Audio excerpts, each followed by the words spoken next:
So, 3 stories. Don't rub it too hard, you'll get a rasher. Enough is anus. And we'll have that one then. That one? Yeah. Right, well, do you believe in palm reading and stuff? No. Yes. Sorry, yes. Yeah, of course. Sorry, I forgot. Yes, of course we do. Right, well, there's a fella who, he used to do palm reading. Oh, yeah. But a lot of people, he found that when he went up to him in the street and said, do you want your palm reading? He was like, a lot of them were like, I'm a bit ashamed of my nails and stuff because they're a labourer or they're a cleaner or something like that. I know a lot of labourers are slightly embarrassed by their nails. Yeah. No, but... Yeah. So he found Look at my bloody hands, Reg. Well... That's that hod carrying. Did I ever tell you that? Did I ever tell you that I got picked at school to make tea and serve biscuits to old people because I've got good nails? No, go on. Is there any more to the story? Well, that's about it. I mean, we used to do, like, I think the head teacher must have been getting something, maybe getting his mum in there for free or something in this old people's home. So he offered the kids at the school, he said, right, all sit at your desk and put your hands on the table. And everyone did. And he walked past me and he said, not bad. And he said, you've got the afternoon off. You can go and serve biscuits and tea to the old people. What did you say? I said, all right then. Was that? Yeah. Good afternoon. But anyway, so these... Yeah, what did he do? He just sort of walked around and went, you all right, do you want bourbons or digest? I bet you get on with old people, wouldn't you? I'd love to see... Maybe especially the senile ones. Yeah, no, but I'd love to see you on VH1, just in a link. They just go, they've just played Robert Palmer, right? And it comes to you in a little park, and you just sit next to an old lady, go, alright? And you go, yeah, not too bad. You go, what do you think of London? Crap, innit? And she goes, yeah, it's awful, innit? And you just have a talk, and you go, right, well, she doesn't like it, in excess. Yeah. That's what I'd like to see. I still think my idea is better, but... So what are you going for then? Oh, you've picked one, haven't you? Yeah, so this fella... So there's palmists going around the streets... Yeah, he's going round... and randomly trying to give palm readings. They're losing money, hand over fist. Yeah. Right, so they said he's what he's done. He's reading people's bottoms now. Sorry, whoa. You just I didn't quite follow that. He was a palm reader. That wasn't making money. So now he's going up to people in the street and saying, "Can I see your arse?" Basically, yeah. So from being a palmist to an arsonist. Well, they just that's what he does. He said the same sort of lines and that you get on your hand. You get them on your bottom, and he can read them. Right. Yeah, he's not a pervert or anything, or making up as he goes along. No, that's it. That was that. So, sorry, if a man came up to you in the street and said, "Can I have a look at your arse? Can I read your arse?" You'd drop your trousers, would you? No. If he went up to him and he said, "Oh, I'd rather you didn't, because I'm a labourer. I've got bad fingernails." No, that's why I've seen. That's what a lot of labourers, they're showing their cleavage. You think, but actually they're having their arse read. Absolutely. That's that's what it is. And then right. So is that the end of the story? Yeah. But then because... That's it. Educating Ricky is there's a bloke who reads arses. No, you're a mentalist. What are you talking about? Educating Ricky, will we carry on? Yeah. Right, you've got left. Don't rub it too hard, you'll get a rasher. And will it like fellas or will it like women? Well, you said wool before. Yeah, will it. Go on then, I'll have wool it. Right, now this is similar to the one you were talking about before, right?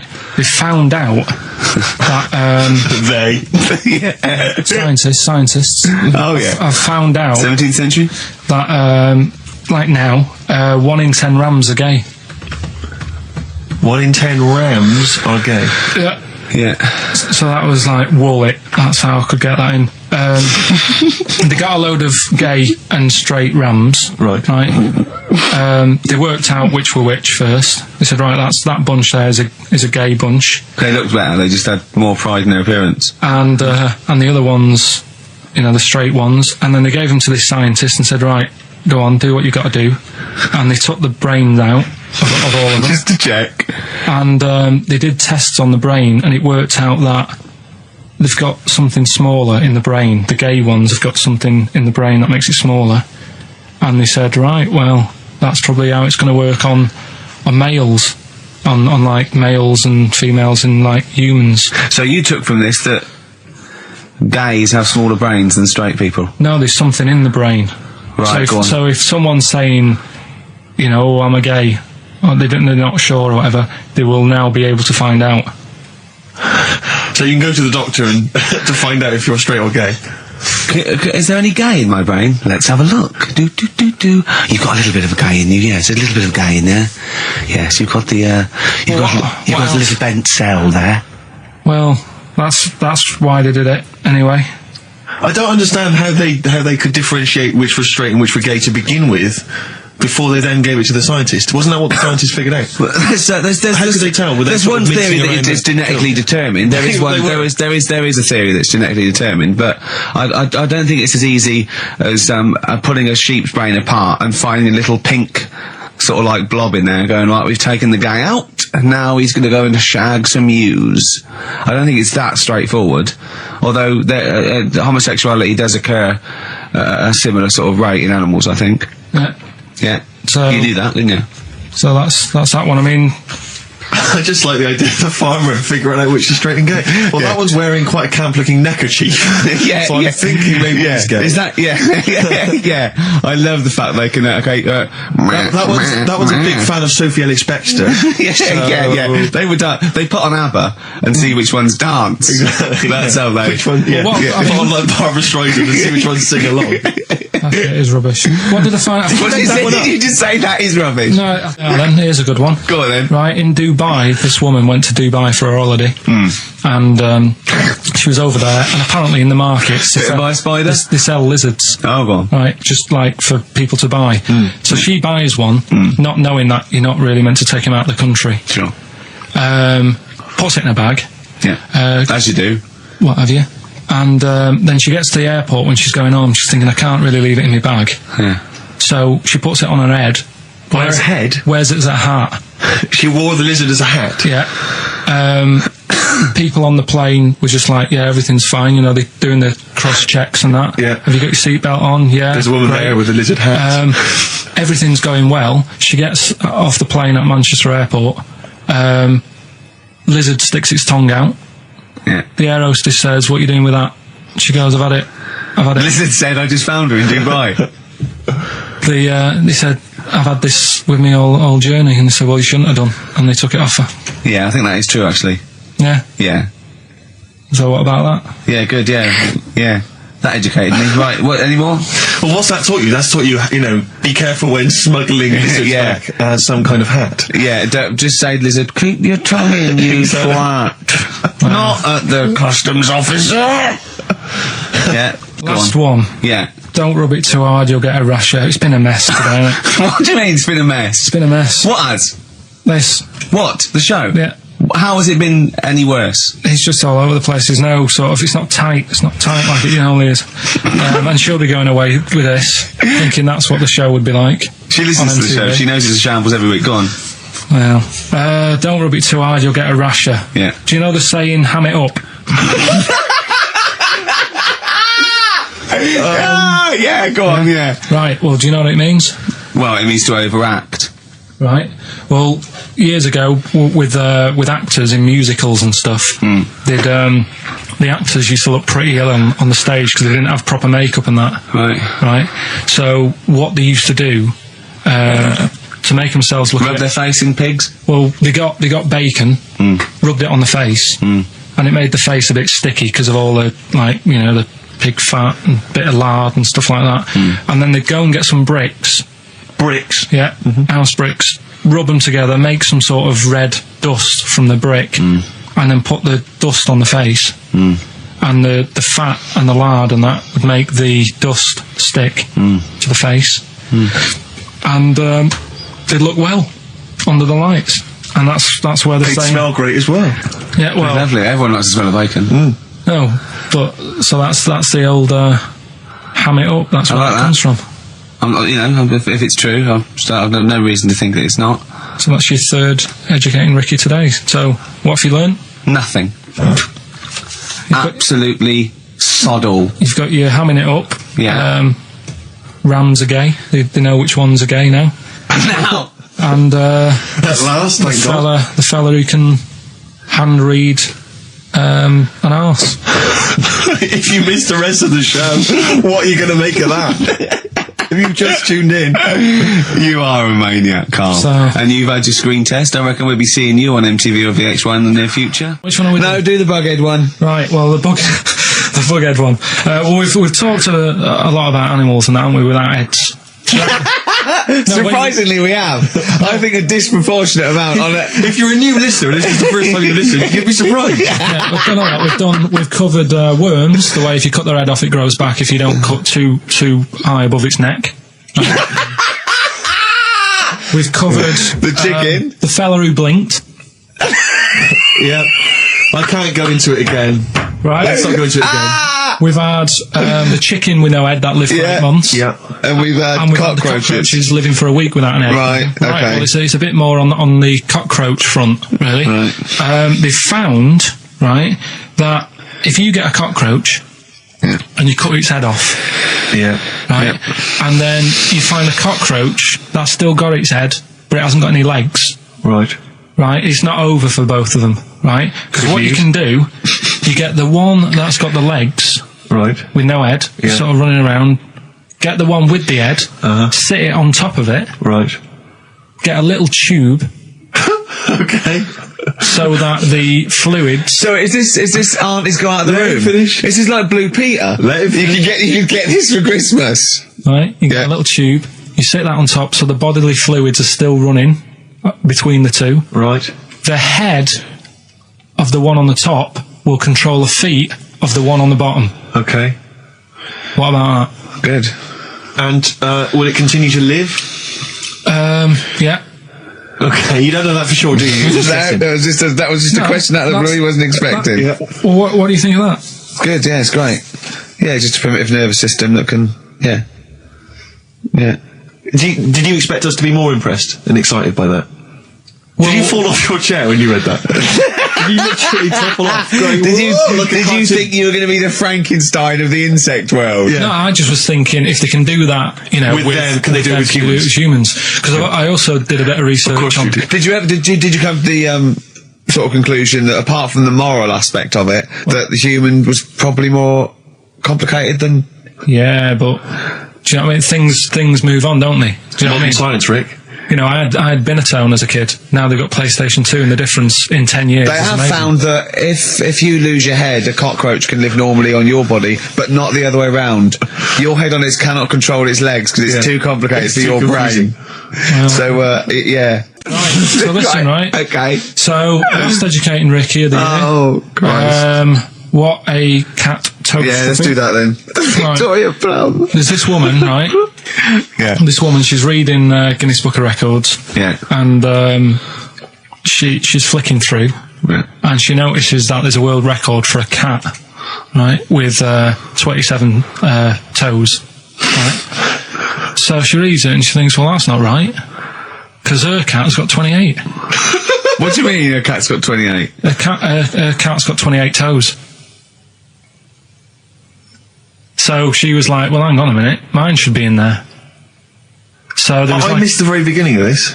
she was Just looking through the Guinness Book of Records. Oh, sees a woman was looking through the Guinness Book of The Records. woman with the cat with 28 toes looking Right. through, and it said the record for the cat's toes was 27. She thought, hold on. Hold on a minute, Ross McWhirter. My cat's got one more than that cat, so go on.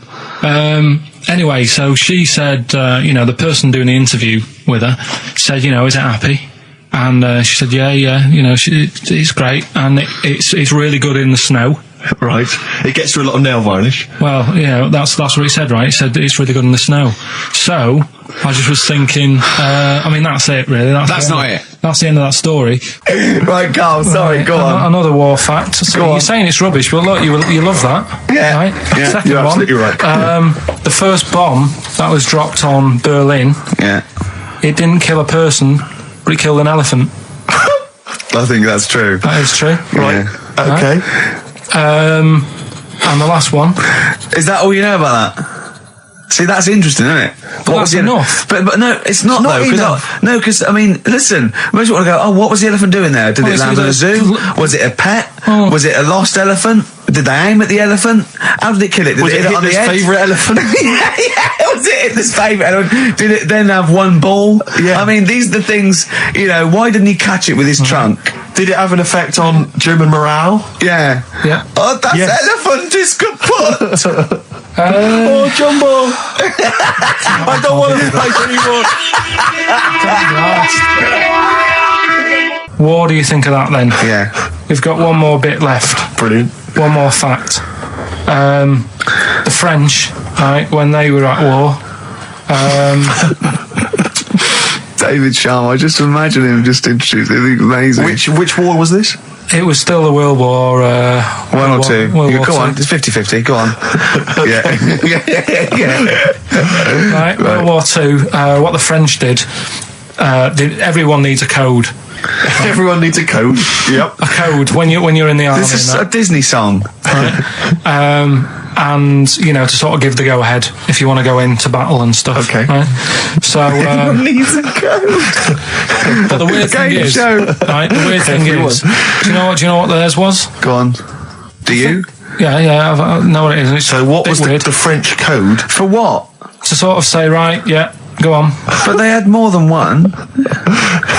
on this day. But I don't know what day it is. On this day. Oh, it's like saying, what am I thinking of? What was the battle? What was the... Okay, so all right. What? Look at him, look. He's genuinely confused that I've asked this question. Right. It was... No. If you ask me a question, ask me the question correctly. What was the code for battle during what battle?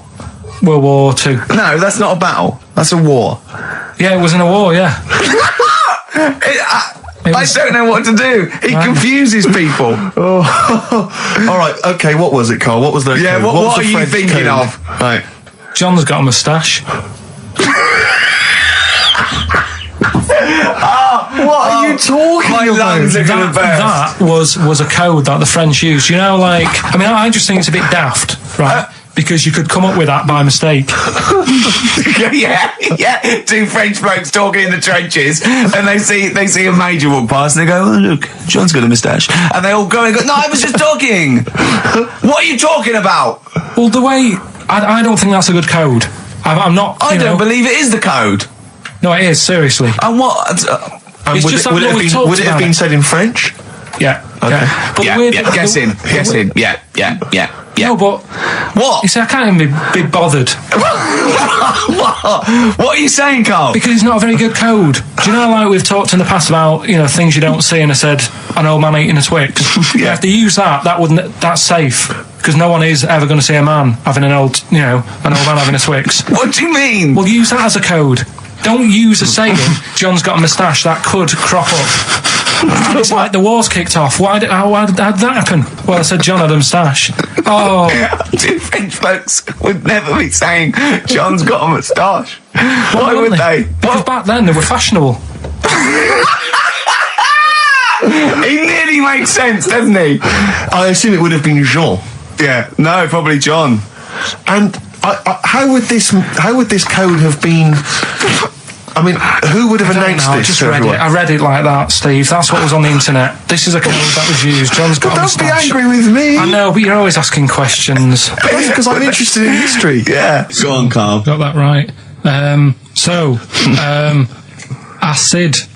I would sort you out with some science. Brilliant. I forgot the puns in mine, didn't I? I forgot the puns. Go on. Right, so, you asked to sort of be taught some science and that last week after being taught about war, so did some research. And there's a few things, I think we'll just cover one of them now. Go on. We've talked a lot about hairy kids. We have I discussed that a love lot. the fact that Simon Sharma has never started a programme like that.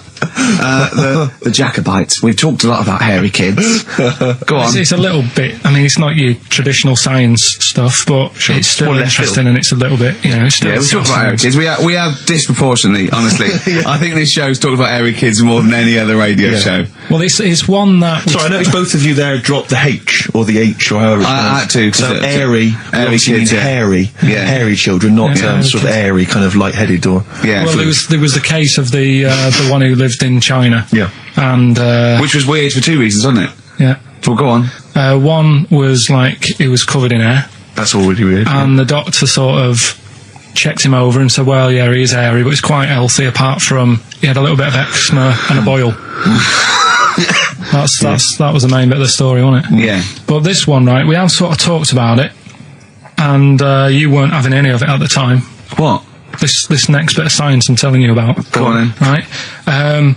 Remember when I told you about a lad who was living at home with his mum and dad, right? Everything's, normal life, go to school, that sort of thing. Yeah. Then, I think his mum and dad had an argument, and it kicked off a bit, and he thought, I'm sick of this. It's happening all the time now. They kept having arguments, so the kid ran off into the woods. Mm-hmm. Oh. Yeah. Right? God. Now, he left, he went and ran in the woods, and he ended up living with some monkeys. Right. Right? And he thought, this isn't a bad life, there's no arguments going on. Sure. He was getting on with them. And the weird He loves thing bananas. is, this is where the science bit comes in. Oh, Sure. He grew a load of hair on his body. That's not true. It's not true. It is true. It's an acquired characteristic. I bet someone will back me up on this. But no, you can't. You can't grow hair like that. You might get a little bit more down here. They might, the erectile tissue might, they won't fall out as much. That would, but you don't actually grow a big mane if you're cold and you're a human. Well, he did. This lad did. I know he sounds a bit strange in that, but he was living with the monkeys, and because it was cold, his body reacted to it. Listen, he was no hairier than he would have been if he was walking around naked on a cold day, with or without living with monkeys. The fact that he was living with monkeys makes no difference. No, I know, but I'm trying to get, picture it in your head what it's like. Although Mickey Dolenz was always pretty hairy. Right? So he was living with them, and he went into town or something one day to get some food, and the people there were like, hang on a minute, that isn't a monkey. He went in naked. No, he was there covered in hair. Yeah, but naked, but covered in hair, so it was decent. It was. Yeah. But they that was the weird thing. They thought it was a monkey in the shop. And then So presumably he had a big long beard as well, because he couldn't shave, could he? No, he was just covered. He looked like a monkey. And they were happy to serve the monkey, were they? There's the monkey, he's buying a newspaper and some milk. How did he walk, Carl? Did he walk upright or whistling along? The picture that I saw on the internet, he was on all fours, but I don't know if that's when he was running away after they'd sort of, realised he was a kid. But this was a picture. So he was a kid as well. He wasn't even like an adult with the beard. No, he was a kid. Brilliant. And the beard kicked in a little bit. So listen, so the people caught him. You're an idiot. The people caught him, shaved him, right? Got it all off, didn't grow back again. Right. You're an idiot. Well, like I say, people will have heard this story or read about it. You're an idiot. And they'll email in. They don't let me down. And they'll agree that you're an idiot. No, they'll have seen the story. You're an idiot. So that's a little bit of science. You're an idiot. Libertines, Time for Heroes, and XFM 104.9. Right, okay, so have you got anything that is science, as opposed to nonsense? Well, Kid went off with some monkeys, grew hair, came back, shaved him, it didn't grow back. I mean, just think. Right, educate me, Carl. Right, well, Go on, mate. Educate me. Well, what we're looking at this week, we've done war, we've done, We've nailed war. We summed up war with a little French bloke whose battle cry was, John's got a moustache. Right. So, and last week we did science. What would you do on science then? Airy kid. Brilliant. Right. Yeah. So this week we're looking at medical problems. I'm sure we do Airy Kid every week. Medical problems then. I've got a couple of things under the banner of then educate me. Yeah. We've got, this is interesting. Right. Do you know if you have an operation on your brain, right, what they do is, this is why I'd never go to the doctors. I don't like doctors because this sort of stuff freaks me out, right?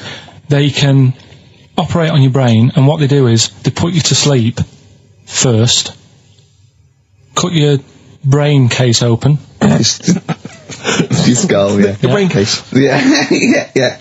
And then wake you up and operate on you. So you sat there with your head open, messing with your brain, and you don't feel anything. Well, there's no nerve endings, is there, in the brain? But still, it's not right, is it? What, do you think they do it for fun? No, they go on, Reg, wake him up so he's all freaked out. Well, is it necessary that you're awake, do you think, or... Well, they need the brain active, don't they? Yeah, but it is when you're asleep, you're having mad dreams. I had a mad dream the other day. Go on. No, I might tell you about it later, but there's no sense to it. But, so your brain's still... So is this conversation. Yeah, I mean, it'll turn out, I'll go, no, Carl, I was there, that wasn't a dream. Yeah. No, but... So, I mean, if I had an operation...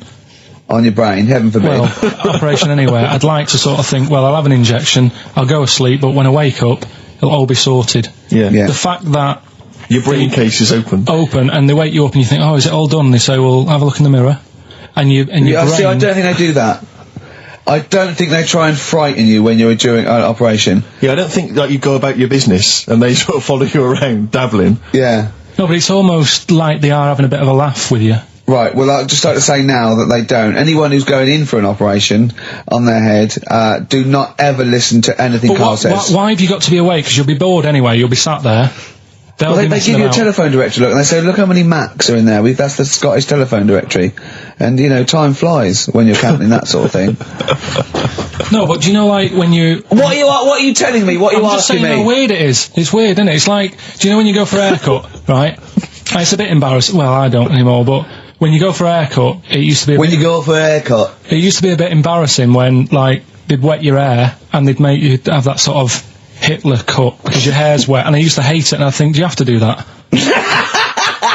Do you know what I mean? You know it's what I mean? Similar. It's very similar to open skull surgery. What I'm saying is, it's almost like barbers like to do that to make you look daft and feel daft for a bit, and there's women coming in and out, and you're sat there with a daft haircut. Yeah. And this is what that reminds me of. Do you think they do it in a shop window, this brain operation? I'm just saying, it's a bit weird. Why are we doing it in John Lewis's?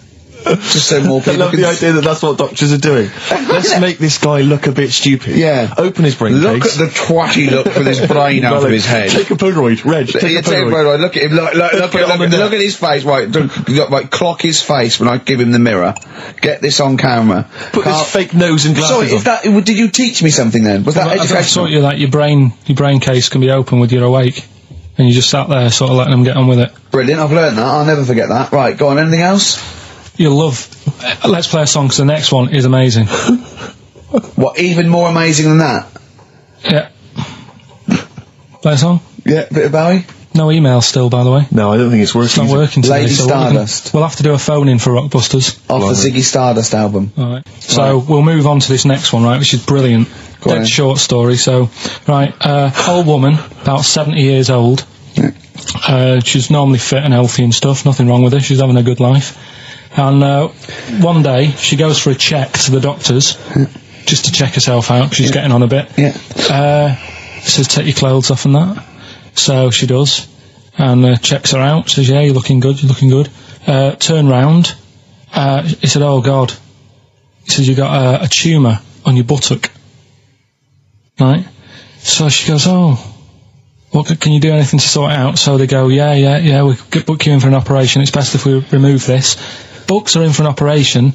Operation day comes, strip her down and that, they're all stood round, the doctors, start to operate. It only turns out it's a pork chop that she sat on 5 years earlier, and it had stuck to her buttock. Right, Carl. I can forward you. I'm honest. Right. Listen. Serious. Right, okay, Carl. I'm telling you now. I'm leaving. I'm never doing this show again. No, I'm serious. Honestly. You're talking. I've never had such.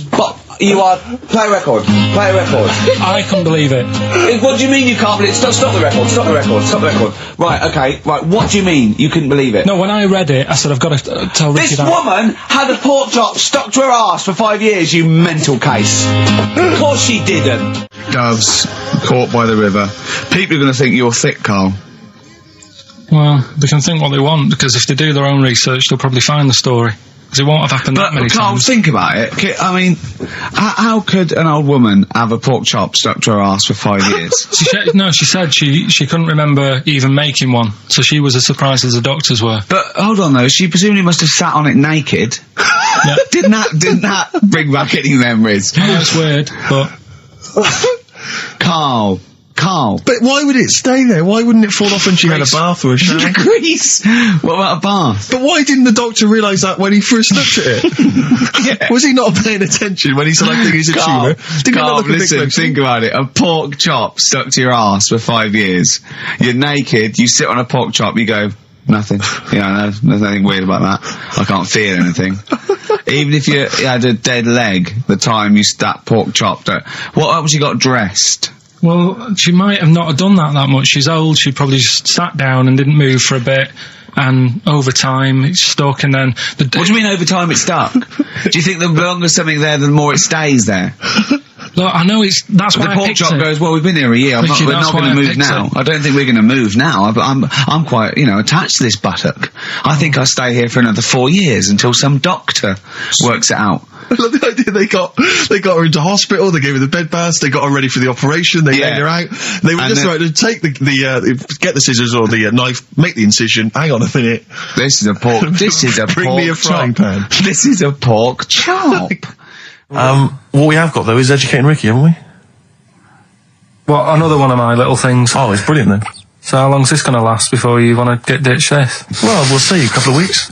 Not like that, Karl. It's all one. It's one love, man. We're on the same team, mate. Yeah, we're just one voice, man. One true voice. Like those lads. Yeah. They could play. Right, well, the Educating Ricky, They could right? play. Well, why don't we play a record and come back with Educating The Ricky? Wind, Cat Stevens. We need beautiful to song. get the Beautiful jingle song. queued up as well. Yeah, I'll get the jingle queued up, No, yeah. I haven't got Neil Young lined up yet. No, not you, young Cat Stevens. I gave it to you. I know, we're not playing that yet. Can we just play a record? No, This I is just told sounding you to. rubbish. Well, I This is told you corporate. to. See, so why aren't you playing the record I told you to play? Because we've just had something chilled, right, from Tupac. Let's lift it up a bit now with a little bit of blur. Right? Come on, play it. Oh, I'm not sure. I just have. Crazy beats there on XFM 104.9. Right, we're gonna do Educating Ricky instead of Rockbusters. Incidentally, on the subject of Rockbusters, we've just had an email from Phil. He says, I could do with this week's rather shoddy array of prizes, as I'm doing a car boot sale tomorrow and need a bit more tact to fill the table. Probably send it we through. might as well do it anyway. Yeah. But Educating Ricky, it was a feature. Well, actually, about a year ago, I started a feature called Educating Karl because we found out he had 1 E at O level at history, and I'd educate him on things like Rasputin, things that I thought he'd be interested in. Winston Churchill, some of the greats, some scientific facts, and then I said it's your turn, and he started telling me about people born without legs. Some people have got a funny eye. There's a woman whose tongue's longer than her arm. And really, turning the screw on education. Yeah. So, I don't know what he's got for me today. Maybe a dog born a cat. Let's have a look. We've done that one, we've done that. Is there, because often we should point out there's sometimes a crossover between Educating Ricky and Cheeky Freak of the Week, just in terms of subject matter. Yeah, so we've done Cheeky Freak of the Week. We've done all the freaks. What have we done with the Freak of the Week? There's a dog. There was a woman that had the back legs of a dog. What was last week? It was the girl who was born with 4 eyes, 2 mouths and 3 legs. Sure. You weren't that impressed. I thought we've got to that and it's not impressing you. We are a tough audience, I admit. Let's move on. Is there a jingle for Educating Ricky? Educating Ricky. Oh God. You've told me Educating Ricky. Very similar to some of the other jingles I've done. Well, they're made by the same people. Yeah. Right, Okay, it's just, Educating Ricky is just stuff that I learn in the week and I think that's interesting. I keep it up here and then I share it with you, right? And, some interesting stuff. One of them, right? Mount Everest. Go on. I need more. Right, well, there's a problem. Yeah. Because people are leaving rubbish up there and that. And whoever owns it is saying, he's saying, forget this. They're leaving a mess and all that. But do you know why it's called Mount Sorry, Everest? what was that? That's one, is it? That's one. There's rubbish on Mount Everest. No, How many people go up there? Are we talking about people dumping old tellies and washing machines? Who's fed up? The Yeti? What are you talking about? No, that isn't what I'm educating you. I'm just telling, this is part of the story. I'm just telling you. It's just a bit of context for you. Like they're leaving loads of rubbish up there. Well, they're not leaving loads of rubbish up there, are they? No, they are. They apparently Not like prams and washing machines and seagulls flying everywhere. I don't know. Anyway. I don't know. But anyway, do you know why it's called that? You know why it's called Mount Everest? Why it's called Mount Everest? I know the mount bit. It's because it's a large mount, and if you climb it, by the time you get to the top, you need to have a rest. And that isn't the educating bit. I'm just telling you. It's not true. Well, we'll leave that. Well, no, Carl. In the name of everything holy, do you think that anyone named it because you have to have a rest when you've climbed it? Well, we'll see. You'll see what people say on email. But Well, it's definitely not. But anyway, that's one thing that I kind of thought, that's interesting. I'll remember that. I'll teach Ricky that, so you've learnt that. Right, now, are you familiar with this thing that they can do if you're dead, right? No, not if you're dead. It's like if you're ill and you know you're going to die, right? I don't know what this is anymore. Extraordinary. Have a rest. Extraordinary. Himalayas. Himalaya. What? Listen, this is an interesting fact. Come on. If you're ill but you know you're going to die. Yeah, you can have this thing done in Detroit where you get put in a fridge. Right. And if they work out, you know, what's wrong with you in 20 years' time, you go, right, that fella is in the fridge. He had that. We can sort it. Let's get him out. And they sort you out. Yeah. Is this the first time you've come across this idea? Yeah, I read it the other day. I didn't know You've about never it. heard of this before? It's called Cryogenically preserved. Good, innit? They put you at sort of like sub-zero temperatures, so it's up all cellular activity. So do you stop aging at that point? Yeah. It's suspended animation. So, well, what's the law on it, right? Because say if I had something, right? Yeah. And I said, oh, put me in a fridge, and when you've got the cure and that, wheel me out, sort me out. Say if they did that, Yeah. and it was like 40 years, Yeah. and in 40 years' time they get a cure for me. Yeah. Would I have to stay with Suzanne? Because she'd be 70. Do you mean what are the rules? Should you be allowed to date a younger woman?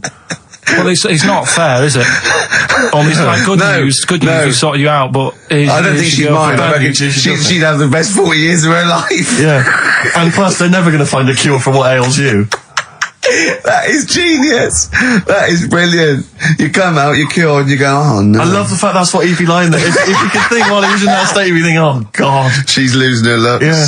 Just, oh dear. But everything else as well, like, my job wouldn't be here. No. No. Although the figures would have gone up a little bit. Flat's probably gone or knocked down or whatever. Sure. Yeah. Most of my family would be dead. Yep. So what's the point? What? How do you know about it? Who's done it? Well, famously, Walt Disney, apparently. I mean, Walt Disney actually did die, but had his body preserved so that should they one day be able to bring back people from the dead, they need Walt Disney. Hang on, who do we have? But with him, nothing is going to change, because when he comes out, Mickey Mouse will still look the same. Sure. Unplug and all that. Play a record! I don't know where your mind is. Play a record! It's brilliant, you just say words! It's have a rest! Yeah. They've cloned a man moth. No, but that's the sort of thing I think we need now, right? We've covered a lot of stuff. What, education? Teaching, yeah. Well, okay, what do you want to know? Don't know. Have you got something? Can you educate us on anything? I've been reading bits So and could we bobs. bring back just for one night only, educating Ricky? Oh, I'm excited. Yeah? Do you think it warrants that? I don't know enough about it. You know what I mean? About what? It sounds perfect. Play the jingle. Educating Ricky's getting smarter. A couple of things happened in the week that I read about. Okay. Keeping up on what's going on in that. Sure. Yeah. One was about that Galileo fella. Okay. Was it about 1636? Was it? I think it might have been not earlier. bad. Go on. Did some stuff with light and that. Yeah, he did lots of physical experiments, yeah. Is that it then, Carl, is it? He did some stuff with light and that. What did he do with light? What was that? Well, I think he invented the first Telescope. Yeah, telescope. So I think it's a particular lens though, and he did experiments where he dropped famously two different weighted balls from Pisa, and they hit the ground at the same time, showing that it doesn't matter, the weight doesn't matter, air resistance does, and stuff like that. I think he probably explained it a bit better than that. Yeah, but I'm talking to Karl. Sure. Did they need to know? He's just thinking about pizza. Yeah. Did they need to know stuff like that back then? What do you mean, did they need to know stuff like that? It's just... There weren't people going around going, I've got to drop these two things off the bleeding tower of pizza. I just don't know which one's going to land first. Yeah, I need to know. Why do you need to know Bring me that? Galileo. Yeah. It's for a bet. Yeah. No, but if I was knocking about then, I'd be like, stop messing with that. We need a telly. Or, do you know what I mean? I bet he thinks the Flintstones is real. I know. That'd be brilliant. That's what I'd do if I was a caveman. I'd make a telly out of rock. Yeah. And a pelican And a as car a that I cement just mixer. ran along the road with. Yeah, exactly. Yeah, we need a car. Yeah. Well, we haven't really got the internal combustion engine. Can you stick your feet through the bottom? Yeah, just get me a car, for Christ's sake. Anyway, so I learned that. And Yeah. then, What? You learned his name. Yeah. Other people I learned the Brilliant. name of this week. Oh, if a chimp could watch telly. Go on, Karl, go on. and there was also a fella in the week who said that women shouldn't be wearing trousers Why? because they don't look good in them. Right, and who was this man and from what era French did he- fella. Last week, Did he mean walk around naked? he just said women should wear skirts rather than trousers because no woman looks good in a pair of pants. Right. How old was he? He was probably about 67, Uh-huh. about that, 67, 68. Yeah. Wasn't happy with that. What do you think? What do you think about that? It's rubbish. Yeah. These are the only things that have caught your eye over the last couple of weeks. This is the entire news. Galileo did something with light. A French fella said women shouldn't wear trousers. See, that to me wouldn't pass as education. It's not education. I don't know where you could ever use that. I don't know when that would ever be applicable to life. I just like reading stuff that sort of reminds me of. Do you know what I mean? If I read it and it gets me thinking, I think that's a good little piece. But I mean, but surely can't you just sort of like sit near something that vibrates to keep your brain going, or shake your head every now and again? I mean, what does this do? You mean it makes you start using your brain? But what aspect of a Frenchman said women shouldn't wear trousers got your mind working? What questions were you Because I asking? thought after that? that's a bit daft, isn't it? Right? Yeah. Okay, I it was ends there thinking- with me. There's nothing else. There's nowhere else for me to go on that. He closes Your the mind's gate. still whirring. Yeah, go on. What did you think? Let's go through this. Oh, I wish we could download his I know, thoughts. I know. Just watch it. Yeah. Wouldn't it be great, like a DVD? And Like a cartoon. imagine that extra footage on the Office DVD. Yeah, Carl's brain. That would be With a commentary. amazing. Oh, with What I a mean is- commentary. Go on. Women wearing trousers and that, right? On the estate that I grew up in, Yeah. on right? There was a woman about 4 houses down, right? Right. Rough. She's the She one was, who, or the estate. she was, right? Yeah. She's the one whose kid took a horse into her house. Yes. Right. Right. Now, we won't go over that again. No. If you're a new listener, I think we covered. I think they get That's the all you idea need to down. know. Right. Yeah. Now, she used to wear leggings. Now, they're a bad idea. They are a terrible idea. I agree with you there, Carl. If you're a lady of What the colour? normo persuasion, Were they pink? No, they were sort of black, but with all bits on them. Oh, right. You know what I mean? What, toast and Just horse bits. droppings. Yeah, go on, yeah. And she used to, she's quite a big woman. sure. Pauline Quirk, I think Yeah, we described her as. Look like a light bulb, which It was is those bending kind of over in women that are leggings. attracted to leggings. Yeah, I know, yeah. They are drawn to them like a moth. to a flame. Yeah. She yeah. used to wear them, and that's what I remember when I read this piece. She used to work on one of those sex line things. Right. Right, she used to do that. But What was she, an engineer? the weird thing with her was, she had big eyelids Right. Go on. that were too big, and this is what I was thinking. What, right? what do you mean she had big eyelids? How big do eyelids have to be for you to go, they're big eyelids? What was she shoplifting with them? Would she come out of Dixon's with, like, radio stored in them? What do you mean she No, had big eyelids? it was another one of them popular things around our way. Do you know? Like, What do you mean popular things? They didn't people go, have they go, oh, I say, well, they're all the rage. Can I get some big eyelids, please? No. It was just like one of them things that people suffered with. Just big eyelids. They could hardly open their eyes. What do you mean? What do you mean? That's one of them popular things around where I grew up. People had big eyelids, they could hardly open their eyes. What does that mean? What sort of freak town were you born in? You had webbed feet people with big heads. You got women with big eyelids. What does big eyelids mean? Are you confusing her with the horse? yeah. Did she have hooves? Look, what? Just too much skin. It was like the neck of a chicken. But on the eyes. What's your point? Anyway, so there's this big eyelided woman with the leggings. And that's what I'm saying to you, though. That's when I read that story with people with trousers. Yeah. I went from that. Yeah. To a woman who used to have big eyelids. I still at the point. But then, and also the other bloke who had the eyelid problem was a mate of mine. Right. His dad had it, and same problem, massive eyelids. I don't know what that means. I don't know what that means. I used to say to my mum, I'm going round to Dave's house. Yeah. And Or to say, Drew, well, as you call him. that's all right, but make sure his dad doesn't take you out in the car, because he could hardly see. He had to have his head. He gets to tilt his head back to keep his eyes Make open. sure! Did he have a couple of matches with him at all times? What a load of gobbledygook. I know. But this began as educating Ricky. I know, So it's what, like he was people thinking, with eyelids. but it's like you're supposed to make that leap as well. Yeah. If I mentioned the trousers, Ricky will probably be thinking about people with big eyelids and women wearing leggings. Play a record, Carl. Got nonsense. Adverts. No, alright.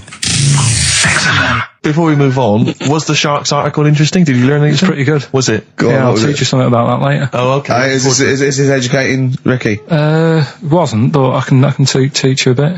Yeah? Alright. That's good. Play some ads and that. Play some ads on a tune, and then have we got maybe a competition? Yeah. All What have we got? We're all looking forward to that. Alright. Fortune Faded, Red Hot Chili Peppers, and XFM 104.9. I'm Ricky Gervais, with me Steve Merchant and Karl Pilkington.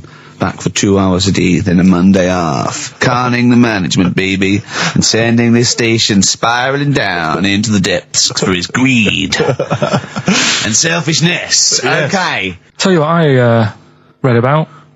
on the Sharks, way. monkeys, or jellyfish? It's 10 past, isn't it? We haven't done a little bit of knob news. No, Right. we haven't done no news, no. But It's been 3 months. there's It's been- been 3 months coming. there's this thing.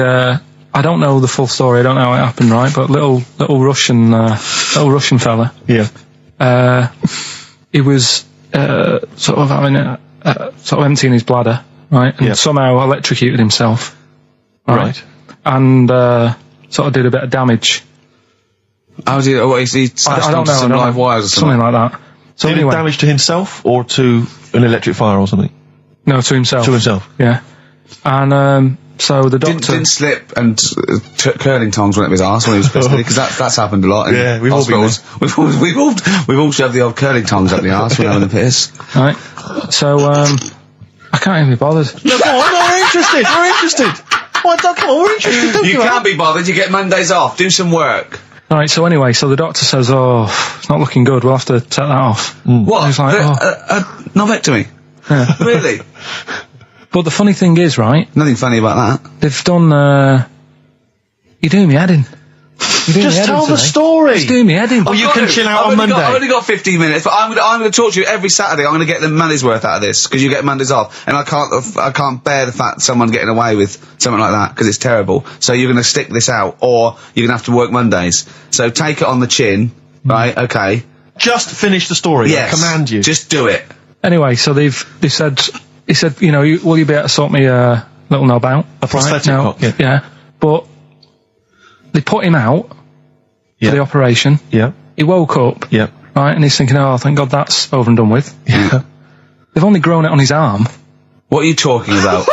You twat. Shut the you're an idiot. What do you mean they've grown it on his arm? Apparently, like, that's the way they do it. Oh, yeah, but to then put it on, that wasn't a mistake. It wasn't doctor going, did it go there? Some bloke I didn't do a degree. Are you a real doctor? Yeah, yeah. But why put it there? Because it's got to grow, it's got a graft there, so they can control it. To skin tissue. But on your arm. Well, But they're On going to your remove it back or- from the arm itself. What do you mean on the back? on your back. Somewhere, well, we can't wear a t-shirt. Yeah, but you could have ridiculous. He's in hospital. but this way you can still have a little tug, can't he? But they'll leave it there for quite a bit. It's not, do you know what I mean? It's not going to be like, oh, it's just there for a few days. Yeah. It's there for a bit. That's not good, is it? So he's got a cock on his arm. Yeah, what's up with that? What do you mean, what's up with that? Well, I mean, he could say it's a thumb or something, couldn't he? Yeah. But they remove it. Be good And for attach hitching. it down below later. If you had a knob instead of a thumb and you went hitchhiking, just tickle it. They can see it like a mile down the road, couldn't they? Posting. Yeah. If I'd lost my knob, I'd go, I'm not going to have all that stuff. Just whack a pair of tits on me. Do you know what I mean? I think, just forget it. But why not just put it where it should be straight away instead of messing about? Where should it be straight away? You know. On the forehead. Listen, are we doing a competition? Let's play a tune. Come on, Carl, you can't be bothered. Right, Oh, okay, we're going to scrap this and you're going to work Mondays again.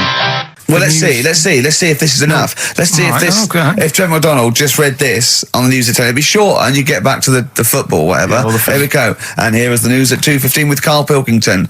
Bong. Man who walks backwards around lake falls in.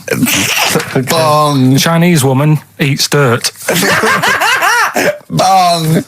Man lives in rubbish dump for 10 years. Brilliant. Bong. Czech family says they've got a rabbit with 3 knobs. Right? Right. Done. Sorry. Can you just read a little bit more of the Czech family with 3 knobs? Just about a family. Not read it to yourself. Read it out on air. Just about. Well, he can't read it to himself. I tell him to read it to himself. We still hear it. No, he was, because I could see his lips moving. Go on. Just this fella who had 3 rabbits. Right, just think of this is Trevor McDonald. Yeah. Okay, carry on, Carl. Okay, well, here's the news. Right, good, brilliant. Go on. There's a fella, he's got 3 rabbits and that, and then he checks them out, right? Yeah. 2 of the rabbits have got 2 knobs each. Right. And he goes, that's a bit weird, isn't it? Sure. And they're throwing them around, sort of chucking, showing them around the family and stuff, saying, look at that, that's weird. Picks up the 3rd one, it's got 3. Yeah. So they ate the 2 with 2, because they thought they best keep the 3rd one, because a little bit lucky in that. Yeah. It is lucky. 3 knobs there, yeah. Now here's the sports news, and that's how it would work. Yeah, okay, brilliant. Well, read about the Chinese woman who eats dirt. I'm interested in that. Said. That's it. That is the story, isn't it? What more do you need to know? It's Well, just I want to saying, know a little bit more. Can you just embellish it? 78-year-old Chinese woman. She says she's 78. Makes you wonder. Yeah. With my theory. Carl's theory is that Chinese people don't age well. And so those Chinese people that are saying they're 112 are really only 33. That's why he doesn't want to be recognised, because he doesn't want to walk out from here into Chinatown. Yeah. It just says she's been eating soil for 70 years. She's ate about 10 tons of the stuff. And it's done her no harm. Kept her grounded. It's probably all right for you, isn't it? Because it passes through, doesn't it? Yeah. Well, they say, don't they, if you're having a kid, let it play in soil and that, because... Well, that's to get it immune, yeah, to get yeah. But lots of, things with sort of birds and reptiles sometimes swallow soil and stones, because it grinds up stuff, breaks down cellulose for them. Doesn't do you any harm. All right, then. One more fact from this book for you, Carl. Apparently, officially, the Second World War is not over. It's not actually over because there's never been an official treaty signed between Germany and Russia. So it's still going on. Interesting or not? Not as good as the monkey one and the woman who eats dirt. and the Pete the Great and that. Sure. But yeah, it is over, isn't it? Isn't it though? That's what I mean about you annoying me with stuff that you go, oh, that's interesting. I don't think that is interesting. Okay. There was what was it I learnt? What was it I learned? Think of that as a question. Well, we're all trying to figure that out. Yeah, go on. Leonardo DiCaprio? the painter, Da Vinci. Da Vinci. He could write with one hand, draw with the other at the same time. Right. Yeah, that's good. It's all right. That's interesting, isn't it? Yeah, it's all right. Well, if you have an interesting fact for Karl Pilkington that you think he might be intrigued by, email ricky.gervais@xfm.co.uk. What have we got coming up? What have we got coming up? More education stuff, some good tunes and that, Yeah. and a bit of Outcast. Yeah. Placebo, Special Needs on XFM 104.9. Email in where Lanzarote is. I don't know if it's Italy or Spain or Europe or maybe Africa. You know, these are the sort of things, these are the reasons I come into it, to at least learn something, innit, Carl? We've stopped educating Ricky, so I've stopped learning, you know, about things like the woman who ate mud all her life. I told you something before when we were in the office. What was that? What did you teach me?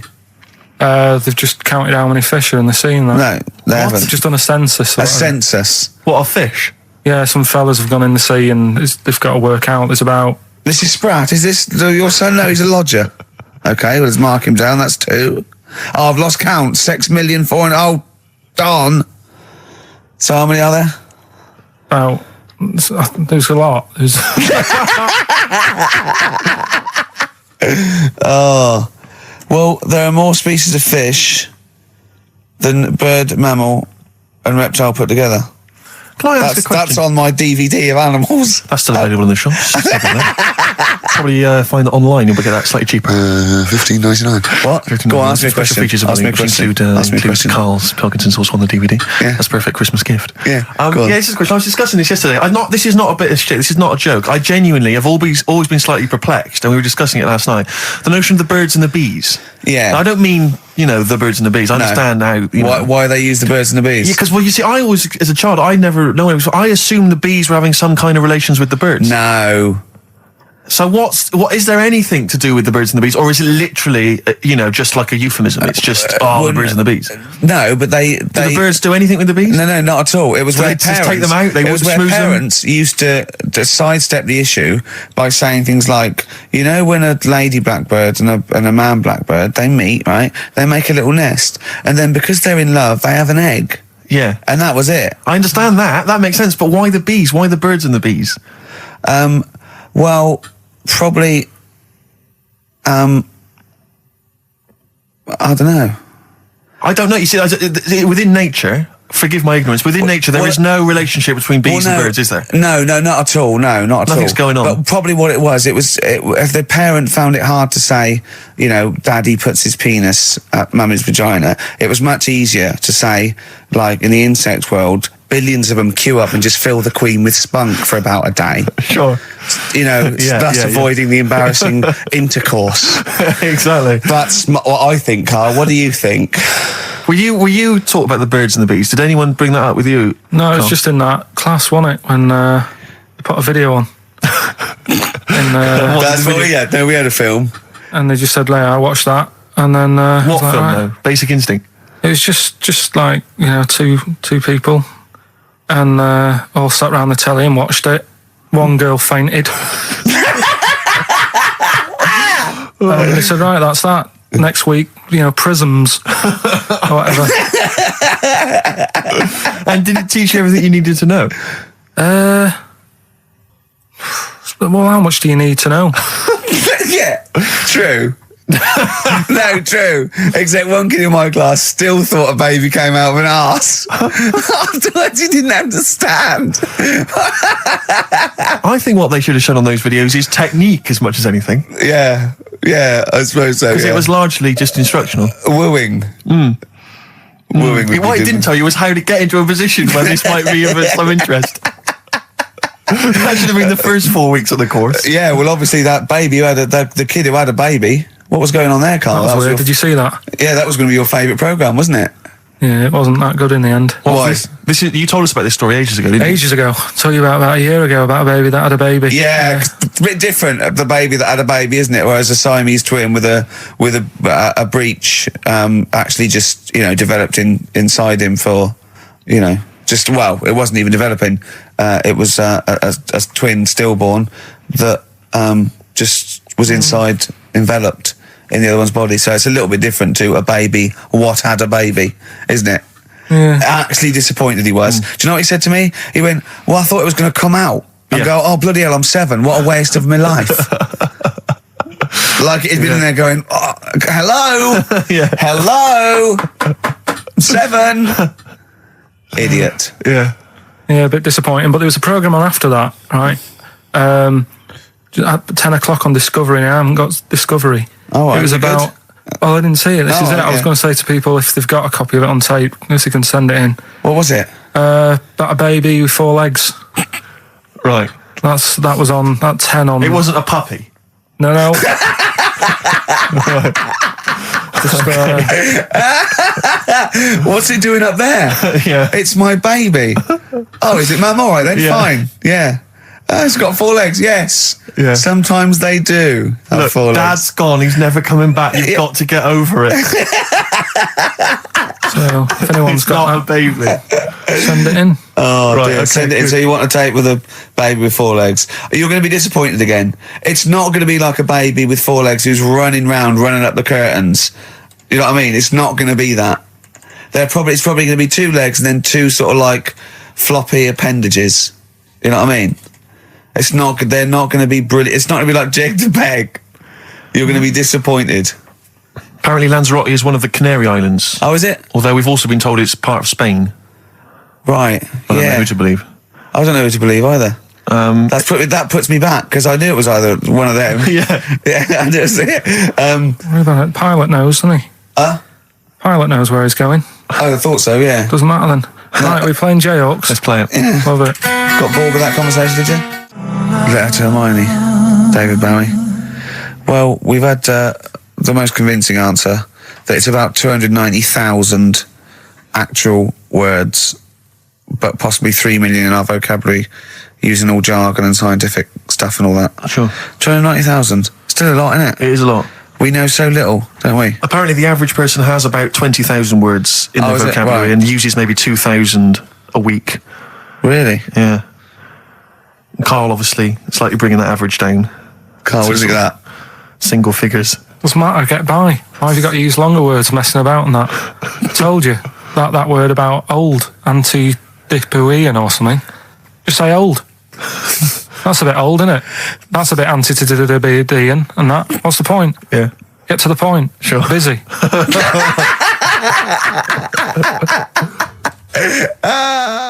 And things that, I mean, there's certain things that people get excited about that I think, well, what are you getting excited for? Like what?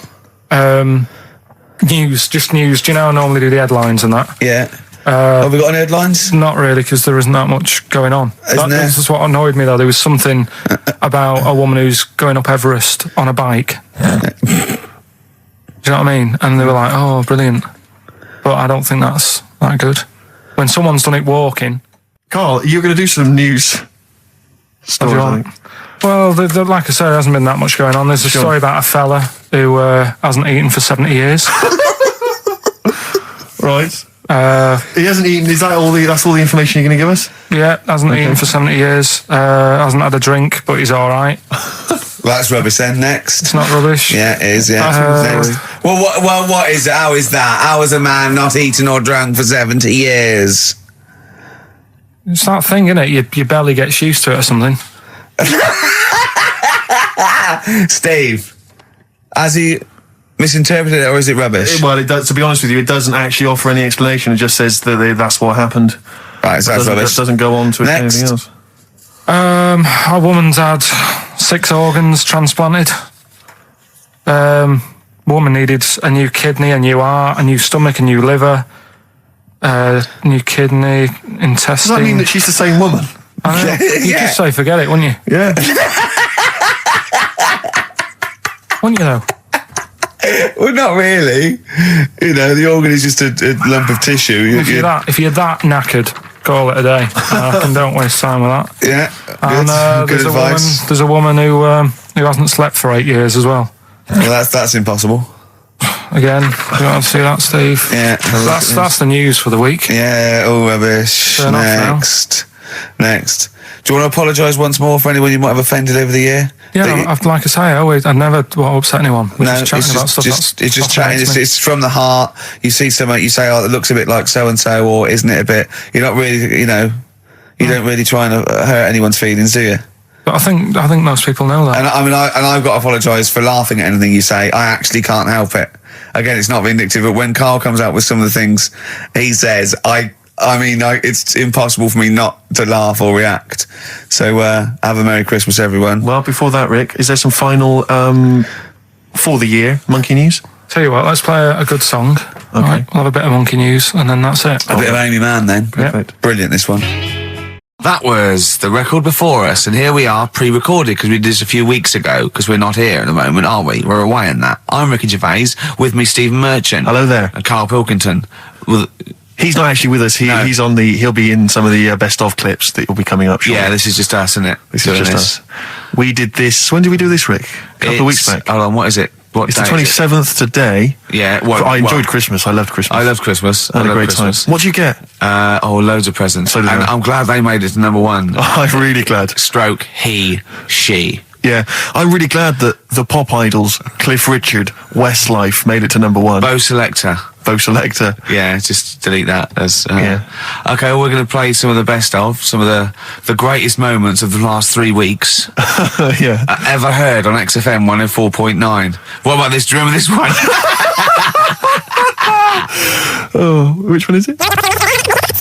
I'm Ricky Gervais, with me Steve Merchant. Over there, Karl Pilkington, the man who believes anything. I think it might be a condition due to his little round head. Mm-hmm. It's sort of like, it might be a new condition that we can call cranial spherity, and because it presses on his lobes, and the only sort of upshot of that is he's normal everywhere, but he believes everything he reads or Yeah. sees on Anna Nova. All right. Talking of which, Rick, I don't really follow the news. No. It's mainly boring, isn't it? Wars and stuff. Yeah.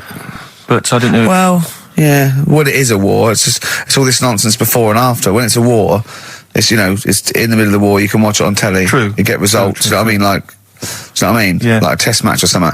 But it's all this rubbish before and after. It drags on. This recent war seemed, I thought, just generally, it was better presented than the previous one. Because I remember the first Gulf War, it was often during the night, and I couldn't stay up. Yeah, because I think the American had rights to it, like the Tyson fight, so we had to get it at 2 in the morning, Exactly. which is annoying. They had it, their prime time in that, Yeah, and a lot of it was in black and white, is when A the lot of it bombs was went black in. and white when the bombs going in. So this time there seemed a lot more colourful. Yeah, it's much better coverage. I think they should win awards. Yeah, well, I like for it. awards, So, yeah. like Channel 4 won for cricket. Yeah, I mean, a few times as well, I was quite pleased to see they actually had footage of the bombs exploding. Yeah. the buildings and stuff. Yeah. No, good. Well done. Generally, good on you. Well done.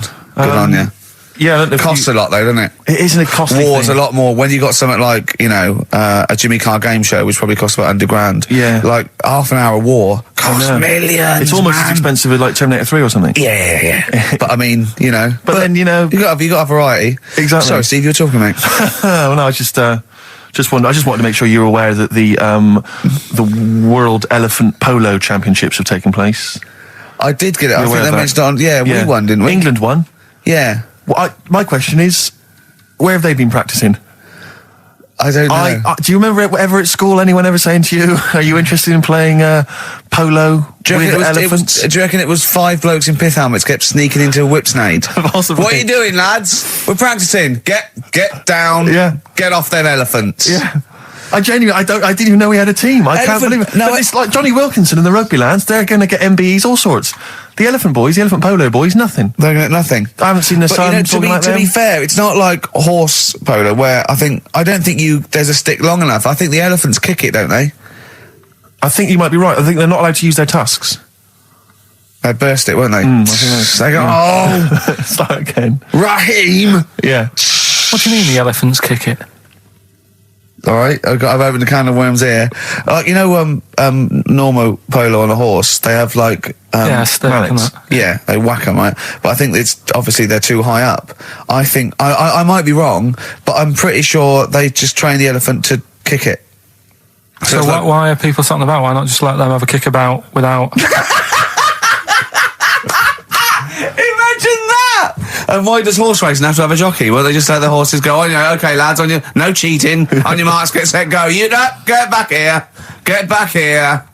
Brilliant. Play a record. Right, Adams? Yeah. Yeah. Oh, this is absolutely fantastic. His version of Wonderwall. If you've not heard it Beautiful. yet, you'll be loving it. You'll be loving this. This is the Best Of Show on XFM 104.9. I'm Ricky Gervais, with me Stephen Merchant. Yes. I hope you're enjoying the Best Of. There's a fella who was in a coma for 20 years. Just they kept like taking him through like the normal day. They take him to Alton Towers and stuff. Doesn't know anything about it. Just kept going through the motions. Don't know if they kept charging him. Kept putting him through all that. He eventually came out of it. 20 years. And went, stop taking me to Alton Towers, it's shit. I just thought, And imagine how much stop post he making, had. How much post?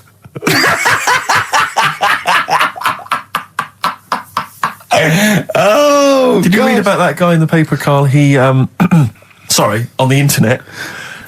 He in about, I think it was about 1984, 85, he had a terrible car accident. But this must be it. He went into a coma. This must be what he's talking about. Well, they didn't take him to Alton Towers. Of course they didn't. But you've got to try and decipher the truth from the conjecture, from the thing that I mean, don't forget, Karl realises that he's had a dream. He talks to Suzanne and goes, that was good, wasn't it, last night we were in the plane? She goes, no, that's a dream. He goes, oh yeah, where's my cornflakes? You got to, you know what I mean? I can now decipher what he's actually seen, what he's read. Well, go on, what did you... Well, I'm assuming it's the same guy. It is the same guy. It was a guy in some small American town, and he'd had a car crash and he'd gone into a coma, and his wife had left him. She'd gone on with her life because he'd been in a coma since then, and he had just woken up recently. Marriage wasn't working. Marriage wasn't working. He just wasn't paying enough attention. He actually had, she was pregnant at the time, and so now his daughter is basically the same age as he was when he went into the coma, and he's just started coming around. He's just started making jokes. They said, how do you feel? He said horny, which I thought was quite witty for a man who'd been in a coma for however many years. But anyway, so he's slowly trying to rebuild what life he can. What do you make of that, though? Because the thing is that he's missed. Imagine what he's missed, Carl. Imagine the music that he's missed. The Live TV Aid. programs, Missed Live Aid. Live Aid. He missed Phil Collins playing in 2 continents in one day. Frankly, I'd be devastated if I discovered that. Missed Bros. Yeah. Yeah, so he doesn't. So he put on ripped jeans and they go passe. They just have to send him a series of those I Love 1986 Exactly. programs with Kate Thornton filling him in on what he's missed. Exactly. Peter Kay reminding him of space operas. Yeah, he remembers Richard Blackwood those. talking rubbish. Yeah. So extraordinary, though, isn't it, Carl, to think? No, obviously. So, had he aged much? Because he hadn't had any problems or anything, no worries. Well, he probably wouldn't have, physiologically, he probably wouldn't have the wear and tear of a 43-year-old man. Because he wouldn't have had sun, he wouldn't have had sort of nicotine, beer. Unless they were just feeding that to him. Yeah, anyway, still. Yeah. Yeah. So you'd feel groggy, though, wouldn't you? Yeah, you might feel a bit groggy, yeah. Yeah. Well, he's not fully back to normal. I mean, there's some kind of residual brain damage. Yeah. But nevertheless, he can form sentences. He's got no real memory, so he can't remember a lot of things. It was just when I saw Carl, have you been in an accident?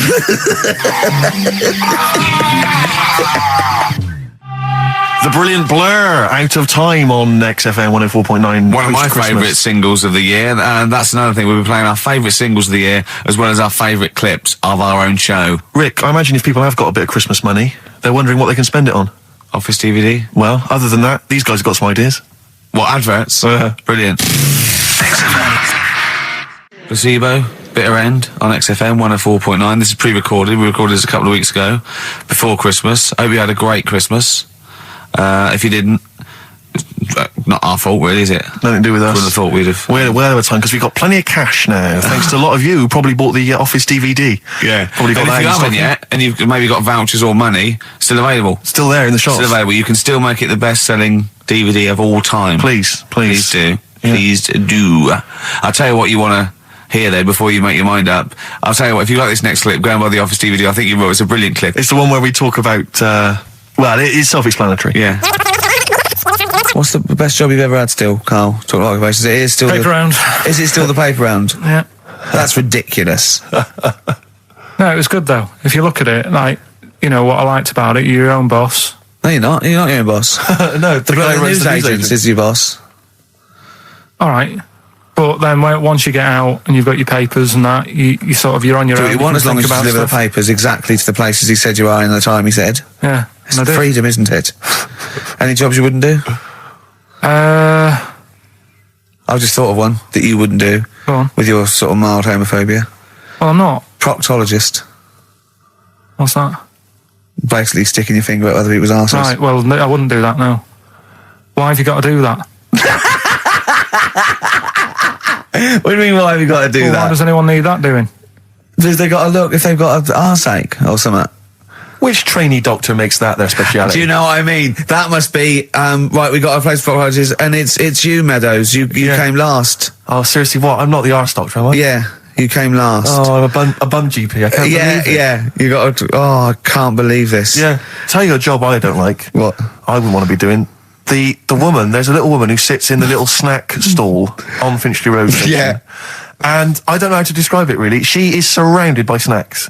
She can't move for snacks. It's Does like, it look like American Beauty, but with different... not dissimilar to that. Yeah. It's a little hut on the station. And it's like, if you go to the seaside, you can put your head through one of those cardboard cutouts and it looks like you're a big fat person or whatever, and you can have your photo taken. It's like an equivalent of that, but it's just snacks everywhere. She's got bananas up to her chin. She's got chocolate coming down to her eyes, crisps either side of her. She can't move. She can't do 360 degrees. She's like packed in there. I don't know how she gets in there. I think they put her in there first, and they pour in the bananas. Yeah. Then they go pour in the nuts. She has 2 hours of makeup before they open, dressing her in there. Because I'll ask for something from the fridge, and she cannot turn her head to see. She has to go by feel alone, just to feel the fridge and get stuff out and pass it. And often I'll say, that's not what I wanted, but she can. You've got to let her off. It's extraordinary. Dear. But there's no music playing. She has There's to nothing. sell her way out of it. Exactly. If it's a slow day, she's stuck there till the next day. Yeah, it's like a world-breaking attempt. Yeah. Carl, what job wouldn't you want to do? Well, any job. You're a lazy... You're joking, aren't you? I've done loads of stuff. I'm quite happy now doing what I'm doing. Yeah? You look happy. Trying to think. You sound happy. Yeah, I mean, calm down. You on drugs? I'm all right. Are you on E? Before England have won and that. I'm happy for them. Yeah, go on. Happy for them. I'm happy in that. Yeah. What do you mean happy for them? We are England. Happy for us. Yeah. I mean, we didn't play. I did very little towards it. No. It was mainly Johnny Wilkinson. Yeah, I barely contributed. Switching on the TV was about as much as I did. Exactly. And shouting, "Come on!" Yeah. Talking about jobs and that, though, I was reading the other day about rubbish jobs that people have had and stuff. I haven't got time when I'm at work, man. I just get on with it. I'm not squiddly diddly. Fingers in pies, different jobs. Go on. Do you know Ivor the Terrible? Ivan. He his Russian. Yeah, that was the Welsh fella. It was bloody awful, but not as bad as his Russian cousin, Ivan. Yeah. Go on. He had a fella doing some work for him. Right, this fella built his house. After it was done, right, the terrible fella was like, fella Ivan. He was going, "Oh, it's brilliant. You've done a good job there. Yeah. I don't want you to build another one like that." Took his eyes out. Just stopped him making an house like that. Blimey. That's bad, isn't it? Why didn't he take away his trowel? Then he could have seen, but he couldn't have built a house without a trowel. You can't build a house without a trowel. Yeah. I suppose he probably later thought that once he'd been nicknamed Ivan the Terrible. Yeah. He thought, why? Because you gouge people's eyes out. Yeah, but I didn't want to build another house. I know, but take his trowel away. What would I have been then? Ivan the Crafty at most. Exactly, yeah. Ivan the Jealous, Ivan the spoiled brat. But Ivan someone's eyes. That is bloody terrible. I'm surprised you're not called Ivan the... Do you know what I mean? You're going to go down in history like with Vlad the Impaler. Yeah. He's mainly remembered for impaling people. Yeah. He did a lot of other stuff. Did a load of great charity work he did. The impaling is the thing that's really gone down in history. When were you reading about Ivan the Terrible? No, it's just... Or Ivor the Terrible is the thing you remembered from this informative article? No, it was just little bits like that. Talking about him, there was a thing about someone who worked for that fella who painted the ceiling. Sistine Chapel. Yeah, there was a thing. A woman who worked for him in his house, and I love how you assimilate information when it's just bordering on the academic, or just the interesting and true. It's wonderful. Ivor the Terrible gouged someone's eyes out because built him an house. That fella who painted that ceiling had a woman work for him. Imagine if you wrote that down in an essay. Imagine if you wrote that in a school essay. Well, you'd probably end up with not getting a grade, or thinking you turned up to more than you had. Exactly. Anyway, the woman who lived with... Yeah, the woman who lived in a shoe. Go on. Yeah, there was this woman who lived with him, and she used to go out and do all this shopping and that. Yeah. But because she couldn't read or write, he used to have to draw everything that he wanted. Why couldn't you just tell her? I don't know. No, wait. That's an excellent point. Could she talk? Yeah, but if it's a big list and that, loads of different coloured paints. But why couldn't she draw on a piece of paper? Why did he have to do it? Because he's a better drawer, isn't he? That's the point. That's it. That is. We were just looking for the logic of the story. You found it. You've done it. Play a record. He's a better drawer.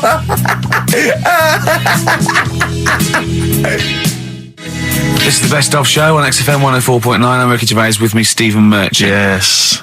I hope you're enjoying the best of. I'm amazed that these are the highlights and that we've strung it out this long, Rick. But the good thing about this is, we're not here, we recorded this a couple of weeks ago, just the links, right? This has taken us about 10 minutes for the whole show. We get paid the same. Why don't we do this every week? That's a great idea. High five. Listen to this clip, it's brilliant. I think that my new TV is too big, Rick.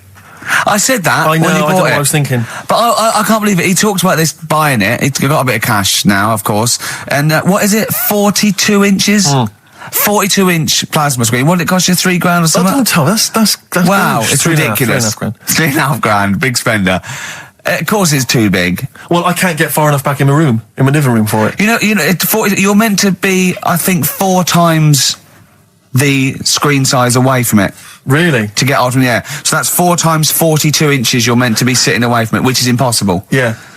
Well, I'll have to just get friendly with the neighbours. Yeah, watch it through a hat. If that's the case, though, aren't you better off just getting a portable? What? I don't understand that rule. What are you saying? Well, you're meant to be 4 times the screen size away from the TV. But then what's the point in having a big telly if you've got to keep moving further back? Get a portable. And sit right next to it. Do see your point. Why do people go to the cinema then? Did you see films that are out yet? Fair enough, he's got you there. Done. I'd tell you this, though. I had it delivered, and, are you supposed to tip delivery men? Of course you are. I don't know. You see, if I've never had anything delivered before. I've never spent that much money. Not if it's a courier with an envelope, but if it's a bloke who's struggled up the stairs, I held the door two open for fat him. blokes with a fridge, then give him a £5 for a drink. But the problem was, I didn't realise, and I was thinking to myself, I wonder if I've got to tip him. And the guy was leaving, and my mobile phone went off in my pocket, Yeah. and I reached in to get it. He put his hand out, thinking it was going to tip. I went, it's just my phone. And I felt terrible after he left. I didn't know. What was I going to do? Run down the street and offer him a £5? No. No, of course not. No. I'm not made of money. I just spent it on TV. Yeah, I've got no money, mate. Yeah. I just spent it all on Yeah. this. I had to clean out my jar, Exactly. everything, the drawers. Yeah, I'd take some bottles back. The problem was, it took me forever to wire it in. I thought, I'm not going to pay for someone to wire it up, you know. So it took me about 3 hours to wire it in, and it was huge, and I got it switched on, and the first programme that was on when I got it wired in was Bargain Hunt. I'll tell you this, David Dickinson's tan almost took my eyeballs out. It was incredible. It was like X-rays. So the glow. close. You know, a huge plasma screen with this orange thing coming out, and he keeps turning to the camera, doesn't he? Like Just to grin. get you.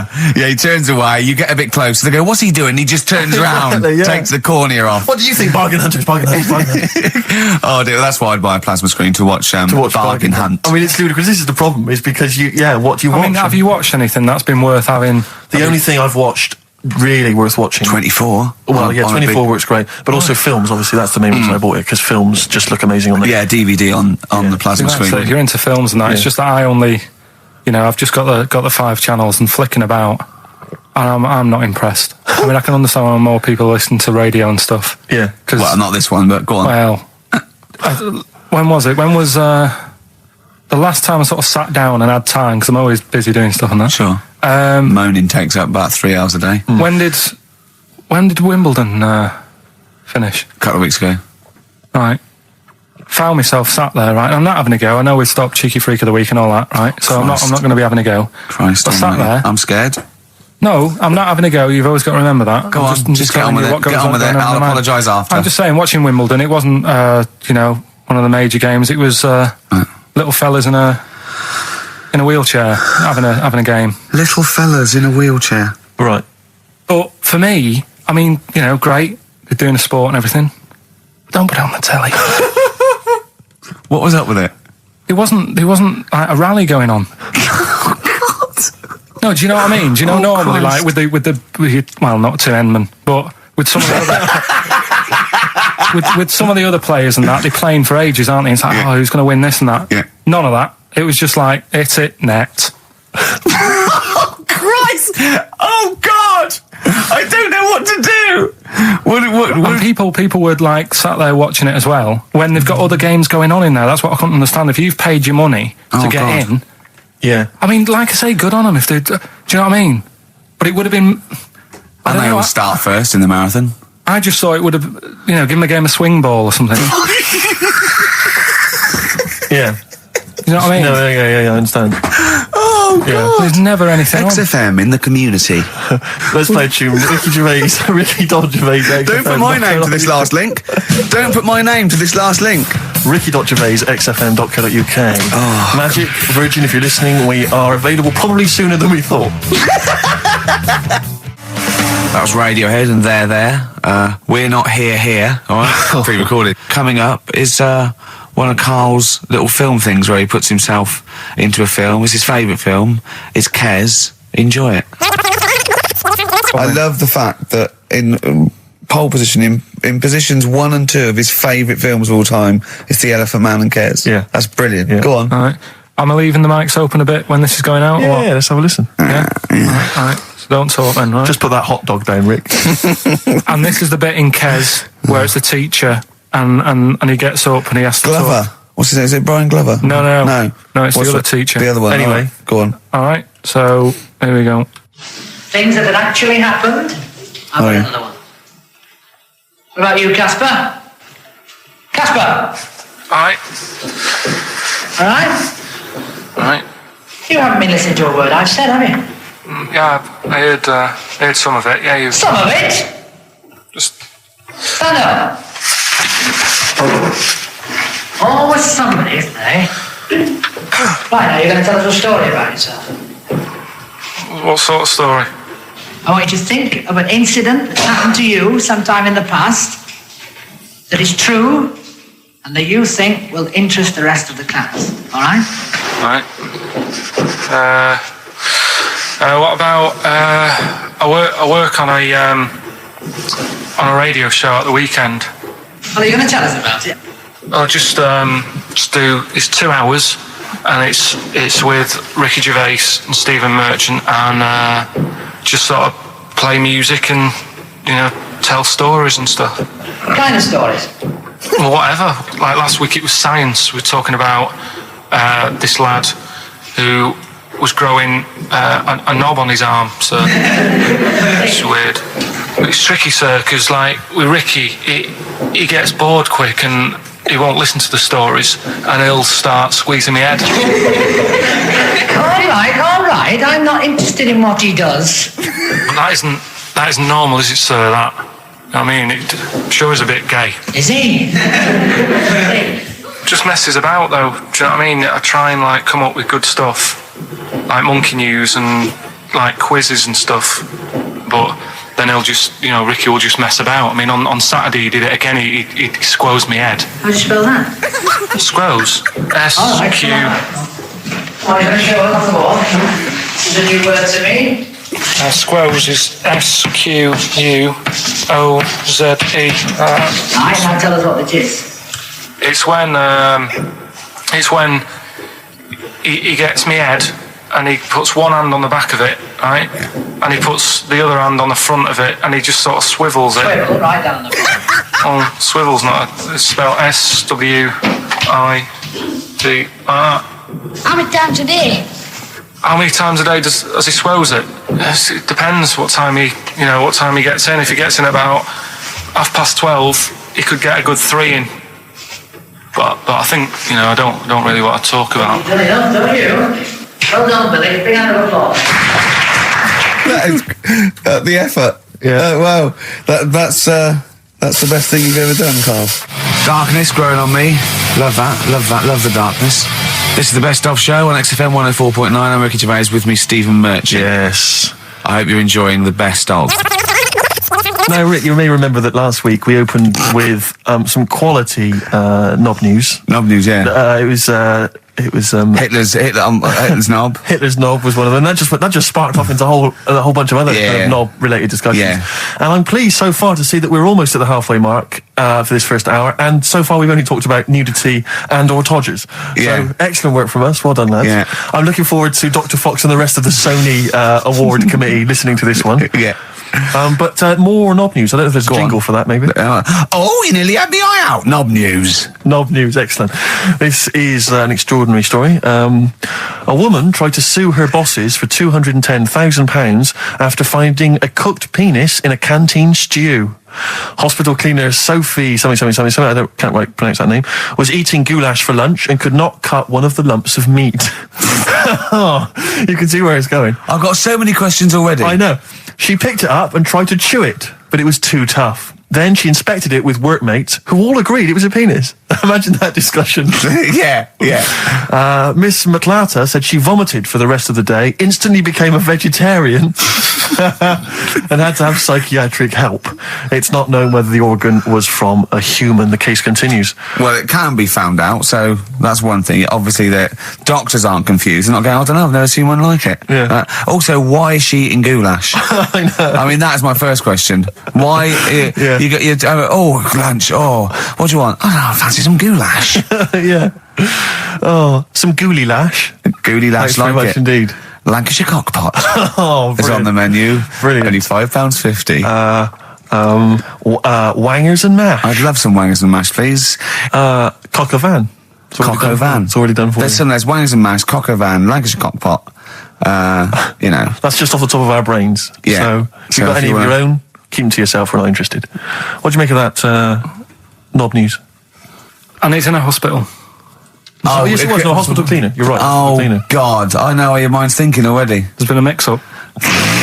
That's been a mix. What kind of mix-up? I love that. What, some bloke's gone in, some lesbian's gone in, wanting a sex change. She's got a carrot for a cock. Stewing steak. Stewing steak.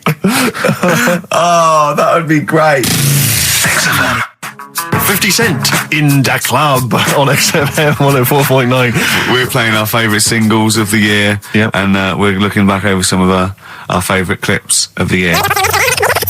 Ricky Gervais, Steve Merchant, and Karl Pilkington. Not done a lot. Maybe you should earn your money as you get to Mondays off for this 2 hours of nonsense. What are you on about? I've done loads of stuff. Yeah. But Right. same old, same old. Yeah. Let's have something new, something Come on. fresh. Well, I've been looking around, right, on the internet for stuff. On the internet. Yeah. Your Bible, where you get all your information about the world and the universe and morality from. And you know, like, how I always say to you, I don't really read that much of it, I just read the headline, Perfect. right? Yeah. Anna Nova have sort of nicked that idea to grab you. Nicked what idea? Well, to sort of get to the meat straight away at the top. Do you know what I mean? The headline to the story and everything. What? Right, these are But stories. the headlines already existed. That was why you thought that was a good not idea. like this, though. All right. Headline. Well, these are all headlines, right? Vibrating shoes could stop elderly falling. Do you know what I mean? Oh, God. You don't need... Vibrating shoes could stop elderly falling. Yeah, that's the story. You don't need to read on. That's what I'm saying. Well, Right, could you because read on anyway? Can't be bothered. Read on anyway. Well, Read. you have a look at that in a bit, right? All right. So Oh, it's okay, so what- interesting. This is frustrating radio if you're sitting at home. No, well, but it's not on. They've turned it off. If you want to know more, you know where to go. That's what I'm saying. That's what they should do in the news. Get the news done in Bong. a minute. There's a good story about Iraq. Right. Bong. Have a- Right. look it up. Shoes. Look it up on the internet. Anna Nova. Give us another bong. Bong. Family sick of living on Butthole Road. Oh, brilliant. Bong. Man wears same shoes for 60 years. Oh, bong. This isn't that good. Some fella pulls a train with his teeth. And in lighter news, I love that. Joe McDonald, this one is very good. And the last one, man fails to break clothes pegs on face record. She's always good. Well, that's the one I did read on about. I love that. All those. That's the one he went on about. Go on then. Just Why is that news? He fails to make a record. So did I today. I know, yeah. I failed the long jump record today. yeah, didn't even take part. No, I was rubbish. But what are the rules on world records and that? I don't know if there are rules. There are certain things you can't. I mean, it's the Guinness Book of Records, isn't it? Really, that's the arbiter, isn't it? Yeah, but is there anything, if you said you wanted to do it, would they say, well, you can't do that? Yeah, they've stopped some gluttony records. Obviously, things that are in danger. It's anything that's illegal. Yeah, anything that's immoral. Yeah, like that American serial killer that just got discovered. Yeah. Having killed 47 women. I don't think he can make that into the Guinness Book of Records. No, because people would be trying to beat it, won't they? But there was some other story about a fella eating watches and that. That can't be good for you. So why don't they say, look, don't do that, do something else? He wanted to stay regular. You know what I mean? Though? I just wondered. What do you mean he was eating watches? He just said he was eating watches. He got about 3 in about a minute. How could he time it? Do you know what I mean, though? And then the other thing is the one that I was reading, the world record with the fellow who's pulling a train with his teeth. Does that make any difference that he's done it with his teeth? What do you mean? Well, what difference does it make? Well, isn't it? It's quite hard to pull a train with your teeth, I imagine. Well, it's pretty hard to pull a train. All I'm saying is it because he couldn't beat the fella who's pulling it with his hands? Well, this is my point. I think there was one bloke with a record for the running backwards 100 metres was sort of like 11.5 seconds. And I was thinking, turn around, you'd probably have a really good go at that. Do you know what I mean? Yeah. It's sort of like doing a marathon with a milk bottle on your head. Take the milk bottle off and see how fast you can go, you twat. But you can just tweak it, like the fella who has done the pegs on the face, right? Yeah. His name's Gary Stretch Turner, right? Right. So he's sort of cheating already if he's got a stretchy head, right? But You are, right, you are one of the most stupid humans I've ever met. well, get me in the book. Yeah. Right? Well, listen. So Gary Stretch Turner, right? His record is 153 pegs. Yeah. He did it again, and he only got 150 on. So he hasn't broke his own record. Right. But what I'm saying is, if he tweaked it a bit more, would that make a new record? What? Well, if he said, I've got 150 pegs on, but at the same time as eating a burger. I see what you mean, yeah. He'd be the world record breaker for pegs and eating burgers at the same time. Yeah, just change it a bit. If you know you're not going to make it, just do something else. I'm assuming the rules are set at the beginning, Carl. That's it. That's where they say, right, you're just going to do the pegs thing. You're not going to introduce burgers halfway through, are you? Definitely not. And then they have a go. I was on one leg, not interested. How many pegs? 150. Can I just ask very briefly, I was quite interested by the family had to move because they lived on Butthole Road. Yeah, I quite like that one. I don't know if I've told you before, Rick, where I used to live. I'm not going to tell you the name of the street that I used to live on, not on air, because my parents still live there and I don't want, But I'm going to write it for you now. This is the genuine name of the street I used to live on. Just imagine when you're at school. Yeah. And like in class, for instance, in French, you've got to say, you've got to answer where you live. Yeah. J'habite, wherever. Yeah. That's the name. This is actually the name of the street we lived on. No, it's not. I swear to God. That is... Absolute right. I could phone my father now and he could confirm that for you. No, I swear because he doesn't want to God. And I tell you that... But listen, do you know what worries me? It's the apostrophe S. I know. Because that's blatant. Yes. Amazing, isn't it? That is incredible. Imagine how embarrassing that was. So if I look that up in the Bristol... You will find that in the Bristol A to Z. I swear to God. That is really... Why have you never told me that before? I can't believe I haven't. That's I'm incredible. still embarrassed now. Do you know, whenever I have to phone up, if I have to give that address, I always spell it instantly. Really? Like, somehow that'll hide it, that'll disguise the name. But I can't get over that. Anyway, if you perhaps live in Tits Avenue, yeah, or... Wankling Drive. Wankling Drive, just get in touch. Let us know, we're not really interested. This is the Best Of Show on XFM 104.9. I'm Ricky Gervais, with me Stephen Merchant. Yes. I hope you're enjoying the Best Of. I know what you're thinking. If this is the best, my Christ, what was the rest like? Well, we'll be back in a week's time, so you can judge it for yourself live. But anyway, in the meantime, this is one of the best clips I've ever heard. Oh, I'm laughing just thinking about what it might be. He said oh God, it's like a child or a cat when it's confused. He went, Steve reckons in ancient Greece, right, it was better to shag a bloke than a woman. And I went, well, yeah. I mean, that's about the male being sort of a first-class citizen. Yeah. Much better, wasn't it? An aspiration to sleep with a beautiful man than a beautiful woman. Women were lower-class citizens, so therefore men were seen as higher class. So to have sexual relations with a man, there was no shame in that. No. In fact, it was looked upon. And I said, well, ancient Rome. I said, Nero, he'd sit in his big jacuzzi and he used to get, pretty boy men to just go into the water and just nibble at his testicles while he was having a watch. He didn't do that. He did. No. Yeah. And he's not a gay fella. No, well, no. I mean, you know, I don't know about Nero, but I mean, it wasn't a case of a big delineation between what was heterosexual and what was gay. It was just, you know, whatever you... So what did this fella do then? This one who's having his... Well, he was pretty much top boy, Nero, for a while. He was in charge. And, you know, and you did what you're told. If Caesar or... But why were people going round there? Why didn't they go, oh... No, they weren't dropping in. It wasn't like the door was opening. I was just going to see what Nero's doing. You'd have probably been like a delivery boy or a stable boy or something, you know, and you'd have popped round there and you'd have gone, there, right, Nero, there's the tablets of stone you wanted. And you go, Pilkington, why you are here? Pop under, I don't know why he's French. What is that? I don't know why he's French. Just pop under the water and nibble at my testicles and you'd have done it. Because he was Nero. I wouldn't. You would have. There's no way I would have done. Yeah, well, you would What have. have I done? I've dropped a pizza off. Yeah, you why put am I around to there? Nero's place with the pizza. Right. Right, I'd say I've done my job. Right? Yeah. That's not the sort of tip I wanted. No, he'd have said, get the little baldy chap to nibble at my testicles, and you'd have been under the water. I wouldn't have done it. No, Well, you would have put me head on the You'd wall. have done it, right. No, I wouldn't have done it. Can I just say this, Steve? Not only would you be nibbling at his testicles, you'd have been going mad. You'd have been noshing him just for extra. You'd have been doing everything he wanted. You'd have been going, he'd have gone, I didn't ask you to do that. You'd have been going mental. They'd have been chewing, slurping, smacking, poking. You'd have chopped, you'd have gnawed his packet off. You think you're eating Walker's crisps. There'd be bubbles, there'd be fly. Oh, it would be horrible.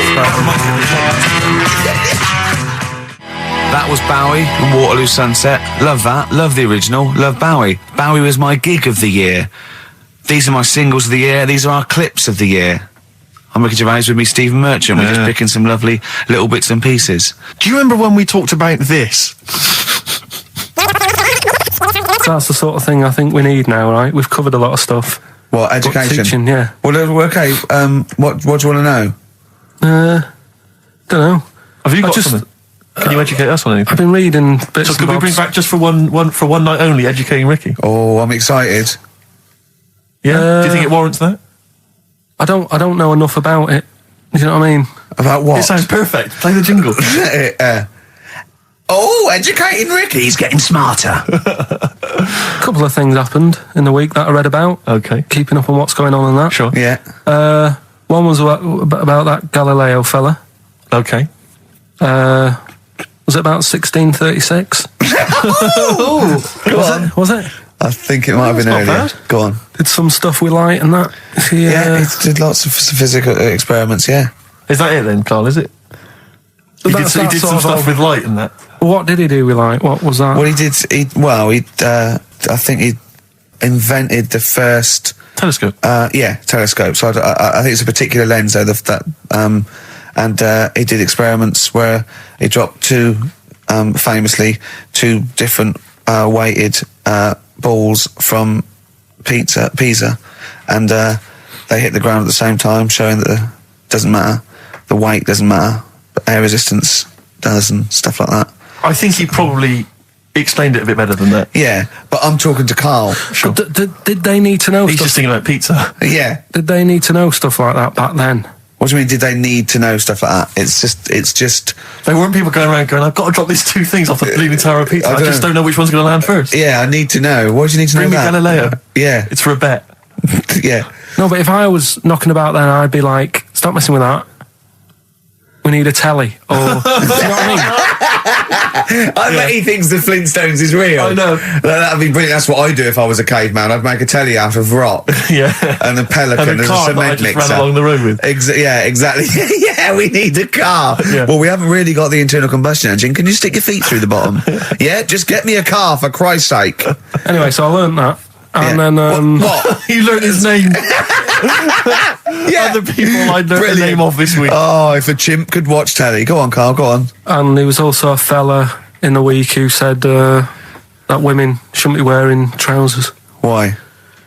because they don't look good in them. What do you think? What do you think about that? It's rubbish. Yeah. These are the only things that have caught your eye over the last couple of weeks. This is the entire news. Galileo did something with light. A French fella said women shouldn't wear trousers. See, that to me wouldn't pass as education. It's not education. I don't know where you could ever use that. I don't know when that would ever be applicable to life. I just like reading stuff that sort of reminds me of. Do you know what I mean? If I read it and it gets me thinking, I think that's a good little piece. But I mean, but surely can't you just sort of like sit near something that vibrates to keep your brain going, or shake your head every now and again? I mean, what does this do? You mean it makes you start using your brain? But what aspect of a Frenchman said women shouldn't wear trousers got your mind working? What questions were you asking? Because I thought that's a bit daft, isn't it? Right? Yeah. Okay, it ends there with me. There's nothing else. There's nowhere else for me to go on that. He closes your mind's the still whirring. Yeah, go on. What do you think? Let's go through this. Oh, I wish we could download his thoughts. I know. Just watch it. Yeah. Wouldn't it be great, like a DVD? Like a cartoon. Imagine that extra footage on the Office DVD. Yeah, Carl's brain. That would be with amazing. Oh, with a commentary. Go on. Women wearing trousers and that, right?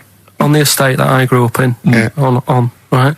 There was a woman about 4 houses down, right? Rough. Now, she used to wear leggings. Yeah. Now, they're a bad idea. They are a terrible idea. I agree with you there, Carl. If you're a lady of What the colour? normo persuasion... Were they pink? No, they were sort of black, but with all bits on them. Oh, right. Do you know what I mean? What, toast and Just horse bits. droppings. Yeah, go on, yeah. And she used to... she's quite a big woman. Sure. Pauline Quirk, I think Yeah, you described her as. Look like a light bulb. It is those kind of women that are attracted to leggings. Yeah, I know, yeah. They are drawn to them like a moth. To a flame. Yeah. She used to wear them, and that's what I remember when I read this piece. And she used to work on one of those sex line things. Right. She used to do that. But what was she, an engineer? the weird thing with her was she had big eyelids. Right. Go on. that were too big, and this is what I was thinking. What right? do you mean she had big eyelids? How big do eyelids have to be for you to go, they're big eyelids? What was she shoplifting with them? Would she come out of Dixon's with, like, radio stored in them? What do you mean she had big eyelids? It was another one of them popular things around our way. Do you know? Like, what do you mean popular things? think They people go, oh, I'll tell you what, they're all the rage. Can I get some big eyelids, please? No. It was just like one of them things that people suffered with. Just big eyelids. They could hardly open their eyes. What do you mean? What do you mean? That's one of them popular things around where I grew up. People had big eyelids. They could hardly open their eyes. What does that mean? What sort of freak town were you born in? You had webbed feet people with big heads. You got women with big eyelids. What does big eyelids mean? Are you confusing her with the horse? Yeah. Did she have hooves? Look, what? Just anyway, so there's this big eyelided woman with the leggings. And that's what I'm saying to you, though. That's when I read that story with people with trousers. Yeah. I went from that. Yeah. To into a woman who used to have big eyelids. I still at the point. But then, and also the other bloke who had the eyelid problem was a mate of mine. Right. His dad had it, and same problem, massive eyelids. I don't know what that means. I don't know what that means. I used to say to my mum, I'm going round to Dave's house. Yeah. And Or she'd Drew say, Pete, well, as you call him. that's all right, but make sure his dad doesn't take you out in the car, because he could hardly see. He had to have his head. He had to tilt his head back to keep his eyelids open. Sure. Did he have a couple of matches with him at all times? What a load of gobbledygook. This began as educating Ricky. I know, So it's what, like he was people thinking, with eyelids. But it's like you're supposed to make that leap as well. Yeah. If I mention the trousers, Ricky will probably be thinking about people with big eyelids and women wearing leggings. Play a record, Carl. This is the Best Of Show on XFM 104.9. I'm Ricky Gervais, with me Stephen Merchant. Yes. I hope you're enjoying the Best Of. Like I said to you, though, the reason I did this was to get that kitchen, right? Now, Brilliant. as we speak now, right, Builder's in the flat. He's been annoying me. Of course he has. Of course he has. What's he been doing? When he turned up on Monday, right? Yeah.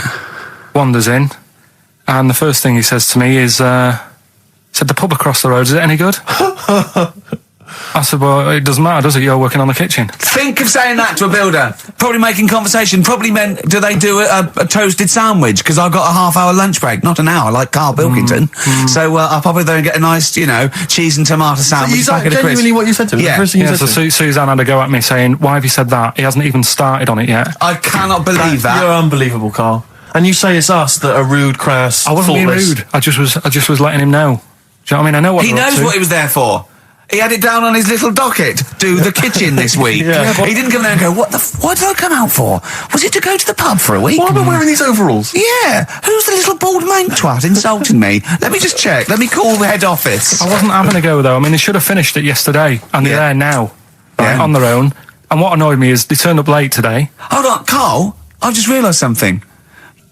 They're probably listening to the radio. This, I assume, tuned to XFM, isn't it, in your kitchen? Yeah, but they don't know it's me, do they? Do you know what I mean? No. They'd go, he's got a whiny mank voice as well. So's the bloke who owns this place. And the bloke who owns this place, when I said, what's that pub like across the road, said, well, you won't be bothering that. He's working on it. No, he won't be able to put two and two together, will he? You've suddenly, the penny's dropped, doesn't it? You've suddenly realised. Look at his face! Yeah. He's suddenly realised they might know it's him. And they could be listening, and they're going to clean you out, mate. Oh, if you are the builder working in, where is it? I won't say the address, but it's... Central London, isn't it? Yeah. Go Yeah. mental. Have whatever you want. Opposite that pub that you Yeah. like, that you're... He'll probably be in there now, so he won't be listening. Oh, insulting. You know what I mean? Insulting That's a a further British insult. workman. He should have been in just go today. mental. He should have been at 8 this morning, Just which annoyed go me anyway. mental. Why? I really don't understand why they've got to start so early, right? Yeah. But he said he'll be there for 8, turned up at 9:30, right? Wanders in, and what annoys me is he could have left all this downstairs. He had a paper under his arm, Yeah. one of those crossword books, and a pot noodle.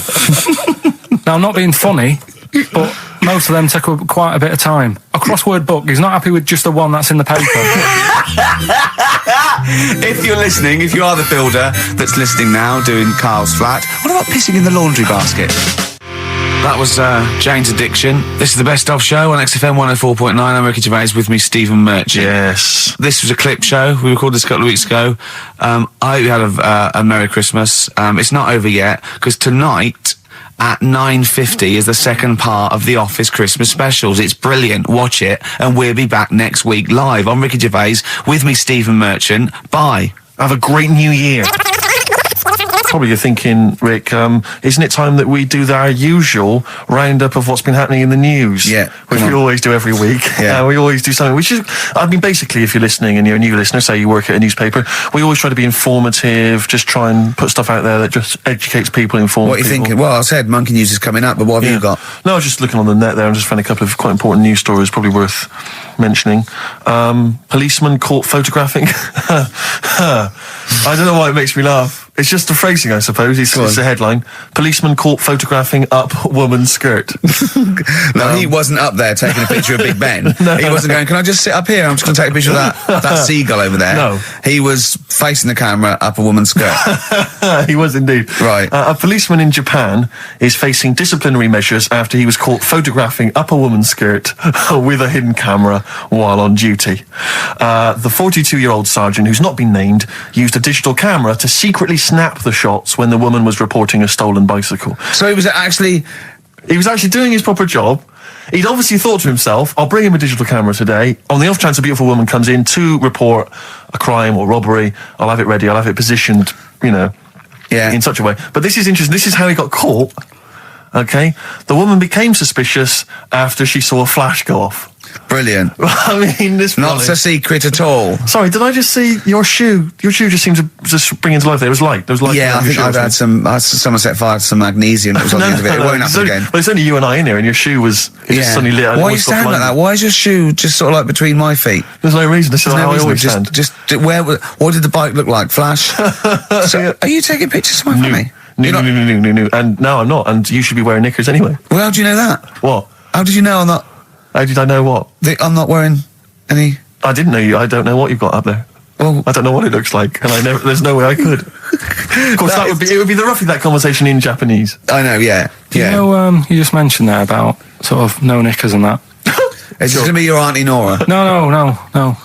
It's just, like the last flat that I lived in, I always had a good view across the road and I could see, He was the hairy. There was the hairy Well, Chinese not hairy kid. Chinese kid. He was just a Chinese kid, actually. Yeah. Yeah. Running Because about. that's rare, isn't it? Hairy Chinese kids are very rare, isn't it? yeah. There's only one official sighting, isn't there? In one of those shit little magazines that you buy. And there was the old woman who didn't move. She was just sat there reading a book all the who time. we think wasn't possibly died and no one came round for weeks, That yeah. might have been. But and now I've moved, right? And it was quiet for a bit. I always look at what view I'm getting, right? Looks across and it was just sort of empty, sort of flats ready for people to move in and that, right? Anyway, people are in there now, right? And they've put all the furniture in, but I haven't put any curtains up. Oh. Right. So anyway, I'm sort of washing up, just having a look out the window. Yeah. Right. Girl sort of wandering about, knickers on, right? With no knickers on. You mean No naked? knickers. Well, she had a bra on. Right, okay. But, She's no probably knickers. looking for a knickers. So I thought, and I don't know how long I was looking, No. right? But anyway, she looks across. Oh, God. I think she spotted me. Yeah. I think, oh God. I felt really bad. Yeah.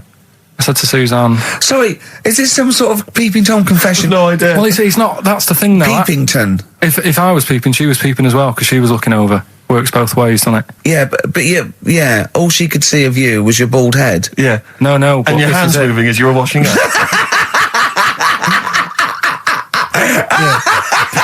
And some white-looking substance frothing up. Particularly stubborn stain on this glass. Yeah. Oh, God. Imagine that. Imagine if she looked across. I'm assuming your sink is lower than the window.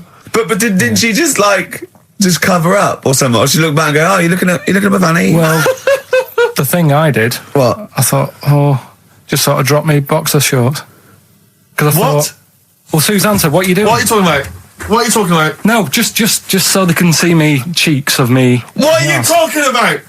No, because I thought, if she thinks I'm walking about in the nude as well, then we've both got something out of it. Carl! This sounds like a bad excuse in court. I know. So sorry, you were looking at a woman dancing around naked, right? So the only thing you could do was immediately drop your boxer shorts. So she looked across, saw you fully clothed, saw you took your boxers No, she off. wouldn't have done, because it's sort of just the top half and the sink's at a side angle, so I was sort of looking out. So This she is wouldn't have- genius. so she wouldn't have seen your trousers then anyway. No, she did. I moved in front of the window more. So you then made you actually climbed in front of the oh, this is amazing! So you climbed in front of the window to show off it wasn't your naked obvious. lower half. Suzanne said, what are you doing? And I I said, bet she did.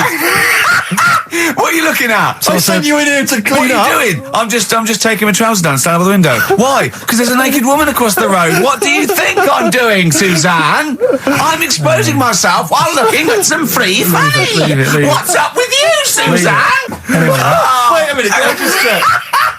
A final question. What did the woman across the way... What happened? What was her I reaction? didn't look again. I just thought, you've seen a bit of action as well. We're both happy. Let's leave it. Brilliant. So were you waddling around like a penguin with your trousers around your ankles? I just was walking about and Suzanne said, what are you doing? I said, I'll explain to you in a bit, but don't look out the window, because then it's Excellent. obvious. Then he sees that she calls her husband to look at Karl walking around naked. He goes, oh, she's got quick, Suzanne, get him out. There's only one with him. Get some more friends. They've gone one more. I was on the tube the other day, Rick. I was just coming into Finchley Road. Yeah. And I was on the train. I know you don't travel on the tube anymore because No. you're too famous. But I never did. No, fair enough. It's not that I don't know you recognise. It's just it's beneath me. Fair enough. And they're on the tube in each carriage on these newer ones. There are kind of these flaps that are normally locked closed, and there was one of them that's swinging open. And inside there were various buttons like on, off, self-destruct, whatever. Yeah, but yeah. seriously, like doors operating. Train quicker. Exactly. And you were thinking, like, you don't want some, kind of oik, sort No. of fiddling around pressing buttons and stuff. It could be quite dangerous. Yeah. So I got off of Finchley Road and I thought, I'll be a good commuter. I'll mention this to the staff. And they'll probably, they'll thank me for it. And if it's an attractive young staff member, they never are on the tube. Have you ever seen an attractive member of staff at a tube station? Oh, come on, steady They on. are such freaks. I No, mean, I know that's the pot, kettle black. They're all but from Devon, apparently. they're grotesque people, really. All right, steady on. And so anyway, I went up to this guy. I thought, The uniforms don't help, though, do they? They don't. It's pretty grim. And so I went up to this guy. I said to him, "Excuse me, I was just on a train there, and there's a flap open. I could see all these buttons and things." He went, "Right." I was like, "Yeah, well, I just think, it might be, wandering hands, a small child or something." Yeah, right. Yeah. Child. He went, "What carriage was it?" I said, "Well, I don't really know what carriage it was. I just, maybe at the next stop someone should come and check." He went, "Well, how are they going to check if they don't know what carriage it's in?" And at that point, I just thought, I just wanted to smack him in the face. I just thought, I'm in a hurry. I've got no reason. There's no gain for me about telling this. It's not going to help me out in any way, not financially, nothing. I'm just trying to help you out. And that's your attitude. And I was absolutely livid. I'm getting so intolerant in my old age. I won't. What about the fact that the world's tallest man is living in a semi in Neasden? It's alright, isn't it? Something that someone told me in the week is that, do you know all these tall people like this guy? Yeah. Which is a bit weird they've only just found him, considering he's the tallest man. I think that's a bit weird. Yeah. Someone told me that, do you know the guy who was in James Bond, the big bloke? Yes. Jaws. He's got the same illness as this bloke. Right. And what it is... It's called tall. It's something about... You're suffering from tall. You've got a small tumour or something just behind this part of your head. Yes. Oh, yeah. Just sort of in the middle of your eyes. Yeah. And the pressure on that makes you grow really tall or something. Yeah. So he needs to get it sorted. That's your advice to him. Yeah. Get it sorted. Okay, very finally, Karl, this is important. This is just projecting into the future. Just projecting into the future now, K-Man. Steve, have you seen that man in a jar without a brain? Sorry, is that something? Is that a product you can buy in like Sainsbury's? Is it a dream you had yesterday? In a You wondered jar. if you could. Can I? Yes, hello. Could you make my dream into reality, please? Oh, we can't actually, sir. In plastic would be good. Sorry, what do you mean? In the future, you'd be able to download your dreams and then just like act them out again, probably in the year 2000 or something. Soothsayer. No, there's some museum somewhere Yeah. that's got this little fella who was born without a brain, and he's in a jar, and it's just that he's got a really round head. Right. And when I saw this picture, I thought, God, it just reminded me of this little fella in a jar. Oh, and what do you mean he's born without a brain? He was born without a brain. So it's a baby. It's not a little fella. Yeah, but it's weird. Do you know the difference? Do you have conversations with like people in prams thinking that fella's little and he doesn't talk much? Yeah. You know, babies aren't like little people. Well, maybe... Well, they are little people, but I mean, they're not very small adults. They're not like midgets. They don't do a job of work, is what we're saying. Yeah. You're very, no. What do you mean? I didn't read about it, I just saw the picture. And This it is looked where like you're a going man. wrong, Karl. This is always your mistake. You see the picture, you don't read the little caption. But what do you mean? How did you think- guess at what you think the meaning But how did you know he didn't have a brain? He said something like the brainless man. Yeah, but people say that about you. It doesn't mean you haven't got a spinal cord. I bet somebody's seen it and knows what I mean. It's a famous picture. It's Right, call in 08700 800 1234. Once again, you win a prize if you can tell us what Karl is talking about. Just in general. It's an ongoing competition. We're trying to find some CDs to anyone who knows what Karl is talking about. Well, we've had calls confirming that there was indeed a fetus or a stillborn child. A pickled baby. A pickled baby. No wonder it died. Born without a brain. But everyone has, pointed out that it wasn't a little fella. It certainly wasn't a little fella. No. But because it had been in the jar for a long time, I think it had aged a bit. What are you basing that on? You do carry on growing, yeah. Your ears and your nose. Your ears and your nose. And your eyes don't grow, so you could probably, I'll dig it out for you. Yeah. Imagine if like there was an experiment where they were raising a child just based on the information that we said on the radio. What kind of a person It was like would they download, be? yeah. And What kind of information would they and have? it took everything literally. Exactly. And I think, there's no irony or, it was just... Everything we said they assumed was fact. Everything that Karl said. And they any assumed was fact. question it had about the world, it could only ask Karl. Exactly. And it would See, be now, this worries me because without wishing to be disrespectful in any way, Karl, you know I think you're the best man on earth. When you have a child, we could be in a situation a bit like that. Do you know? Is it a concern for you? Do you think that, like, when your son's growing up or your daughter, and they're asking you questions, you're conscious? I mean, you yourself have admitted that you have a sphere of knowledge which you are an expert on. Ask your mother. You'd say, ask your mother. That's good. That's great. Fair enough. That's good. And I'd play with it. I think I'd be a good dad. Yeah, I think you would. But I wouldn't be the one who's shouting at it. No. No. Who would you get to shout at? Probably Windsor Davis. He'd be good, wouldn't he? You horrible little man. Well, I'd tell it the rights and wrong. You don't have to be a really bright person to know the rights and wrong in the world. Yeah. No, I think you are bright, Karl. You are. And at what point in their life would you tell them about the evolution of the baguette, which you told us? Or the story of the bee. Yes. That you scored once. Or the two children. Would you ever get them to meet as maybe like that? They could be godparents. The friends you had at school. Yeah, webbed hands. the big heads and webbed They hands. weren't my friends. That weren't friends. I wish we could track them down. Oh, that'd be great. I imagine they're in a zoo. Oh, wow. Oh, Yeah. two big A safari jars. park, yeah. Two big jars. Industrial strength jars. Oh, dear. You're like our little fella in a jar. Yeah. It's That's what we should do with you over the 3 months. Keep it in a jar. And we can have it in alternate weeks. Like step parents or whatever. Yeah, that'd be great, wouldn't it? Brilliant. Just you can. Oh, me and Steve will fight for custody. Yeah, it'll be a big jar though. You can put stuff in there. You can have it. Won't be like full of water or vinegar or whatever they do. Or You won't become Pickled Karl. No. It'd be like an big air chamber, and you're sat there, and it'd be like a little. What would it be, an armchair or something? It'd be in an armchair, and we'd have stuff in there, and we'd bring your girlfriend like once a week, and she'd go. No, we put a blanket over the top so we wouldn't, see anything. But like the Big Brother household. Exactly. Yeah. Now, that's a hell of a documentary. Oh, that'd be amazing, wouldn't it? Karl in a jar. But anyway, you're starting to think that we're getting melancholy now that you're just gonna sit at home. What are you gonna do every Saturday? Dunno. Go shopping. Let's sort out a jar. We've got to do the balloons before then as well. You've got to send you up in a balloon. Maybe we can send you up in a balloon and you come straight down into a big jar. Yeah. And they put a giant cork in straight away. yeah, and there's a big chair. I'll tell you what we could do. We could set you adrift like Robinson Crusoe set the ball and see where you end up. If you find me, yeah. Oh, you might go to an uninhabited island or something. People are phoning in go about into anything space. now, Rick. Yeah. We asked them to phone in about the jar thing. Switchboard lit up. It's crazy. You asked them to phone in about something sensible like Che Guevara or the life of Winston Churchill. There's nothing. That is really a demographic sort of snapshot of our fans, our audience. Ask them about a dead baby without a brain. Oh yeah, and they're reaching with their phones. They don't mind what their bill is that much. We ask them for I don't know, great quotes or something from the great philosophers. Nothing. They're just ask looking them at the where phone. to buy meths cheap.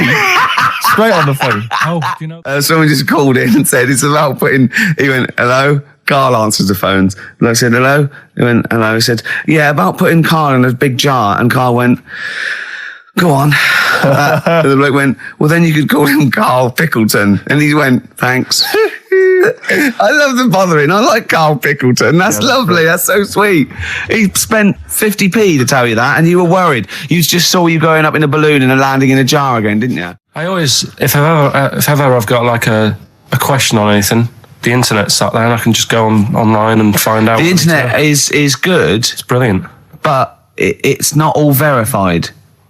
What do you mean? It's not all verified. It's not all necessarily factually accurate. Anyone can put things onto the internet. It's it's freaks and things that put on things one, right? like. Here's one that I read in the week. Right? Go on. About this woman. Yeah. She was a bit of a punk, and to get her hair done like she wanted it. Super glue. Right? No, she got lard. Apparently, it's a popular thing. You might know. Put lard on your head. Yeah. And you put it in the oven. Oh.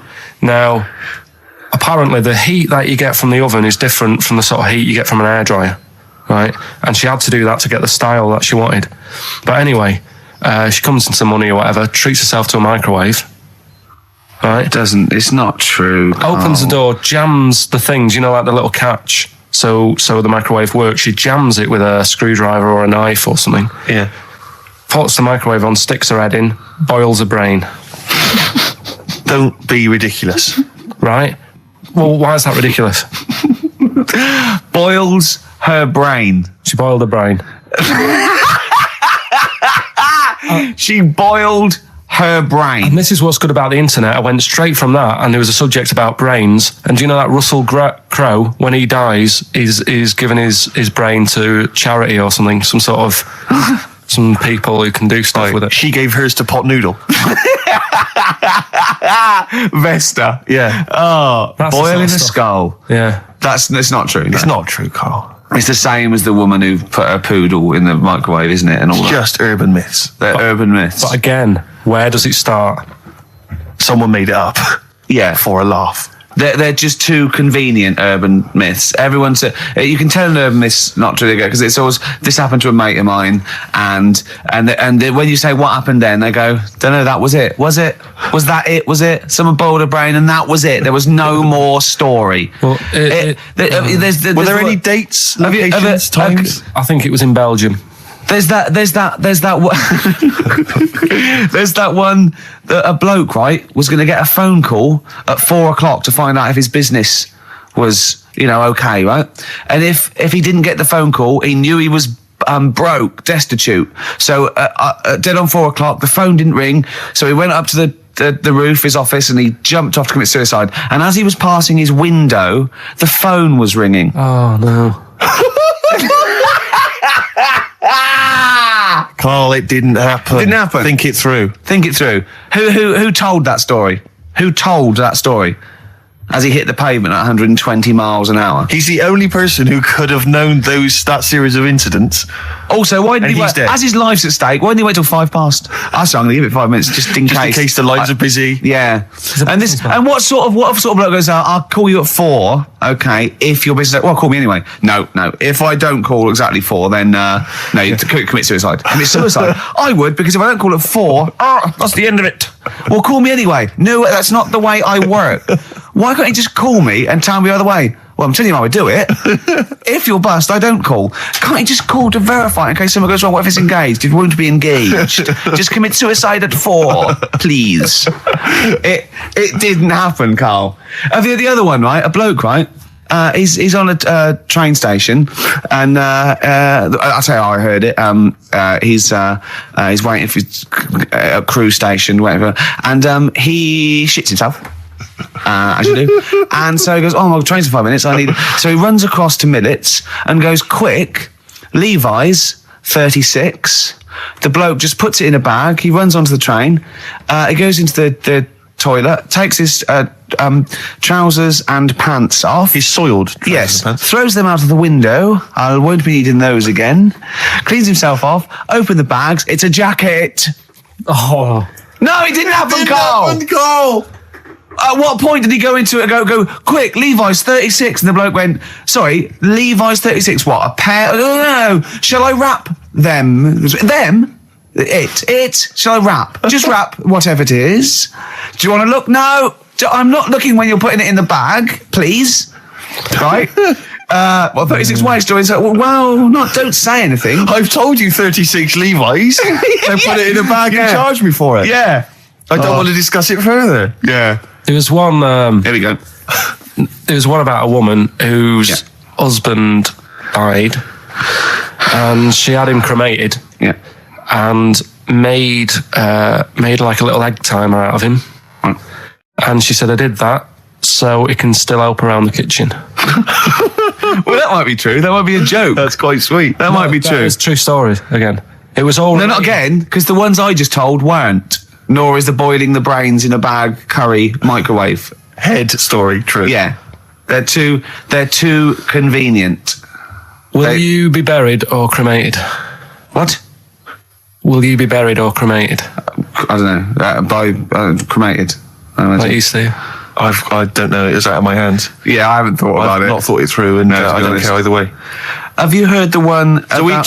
Sorry. I'm just worried that we're getting into a macabre world now of ashes, boiled heads. I think we should play some music. Let people just calm down. Levi's. Just think about some of the urban myths they've maybe heard. Assess them. Maybe they are absolute bollocks. Yeah. And they can move on from it. Well, Yeah. it's just that the death thing, right? Yeah.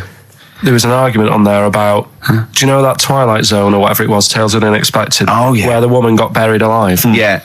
They were saying how, like, years ago, they'd bury people thinking they're dead. Yeah. And they've recently, like, dug coffins up. And then the people who were in the coffin weren't dead. They might have just been, like, in some sort of deep sleep or whatever. Catatonic. And they've lifted the lid off. Yeah. And there's scratch marks on the thing. Yeah. And that's pretty scary. And Makes you think. I mean, I hope they check these days. That's all. Carl, you went to Habitat this week, didn't you? You're not going to believe this, Steve. Go on. He told me Is it this a bargain? morning. No. Do you know I tell you about those lads at school with big heads? Sure, yeah, the big head lads, yeah. Right? And the web feet. webbed hands. Webbed hands, was it? They weren't there, were they?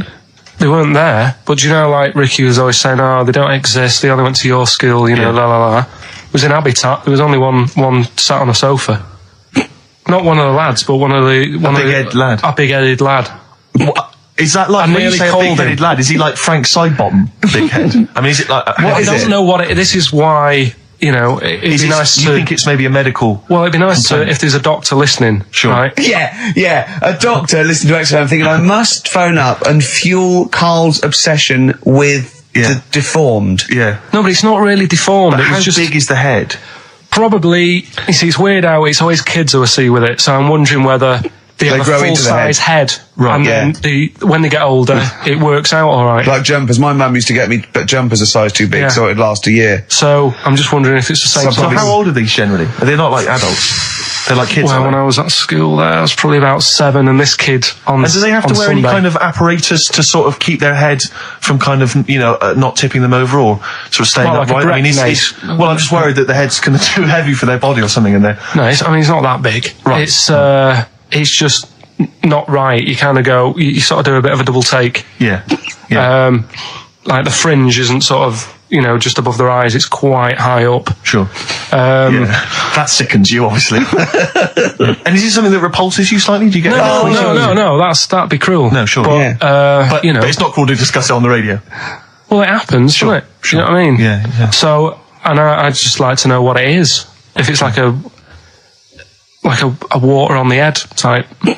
Water on the head type thing. Like water on the knee. Yeah. But on the head. On the head. But, if anyone knows what it is. Yeah. People with big heads.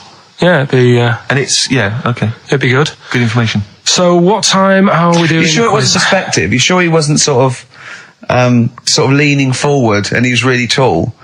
So the top of the head looked quite big, but then it went to a little body, but really his body was a lot further away. No, big head. Yeah. Just a big head.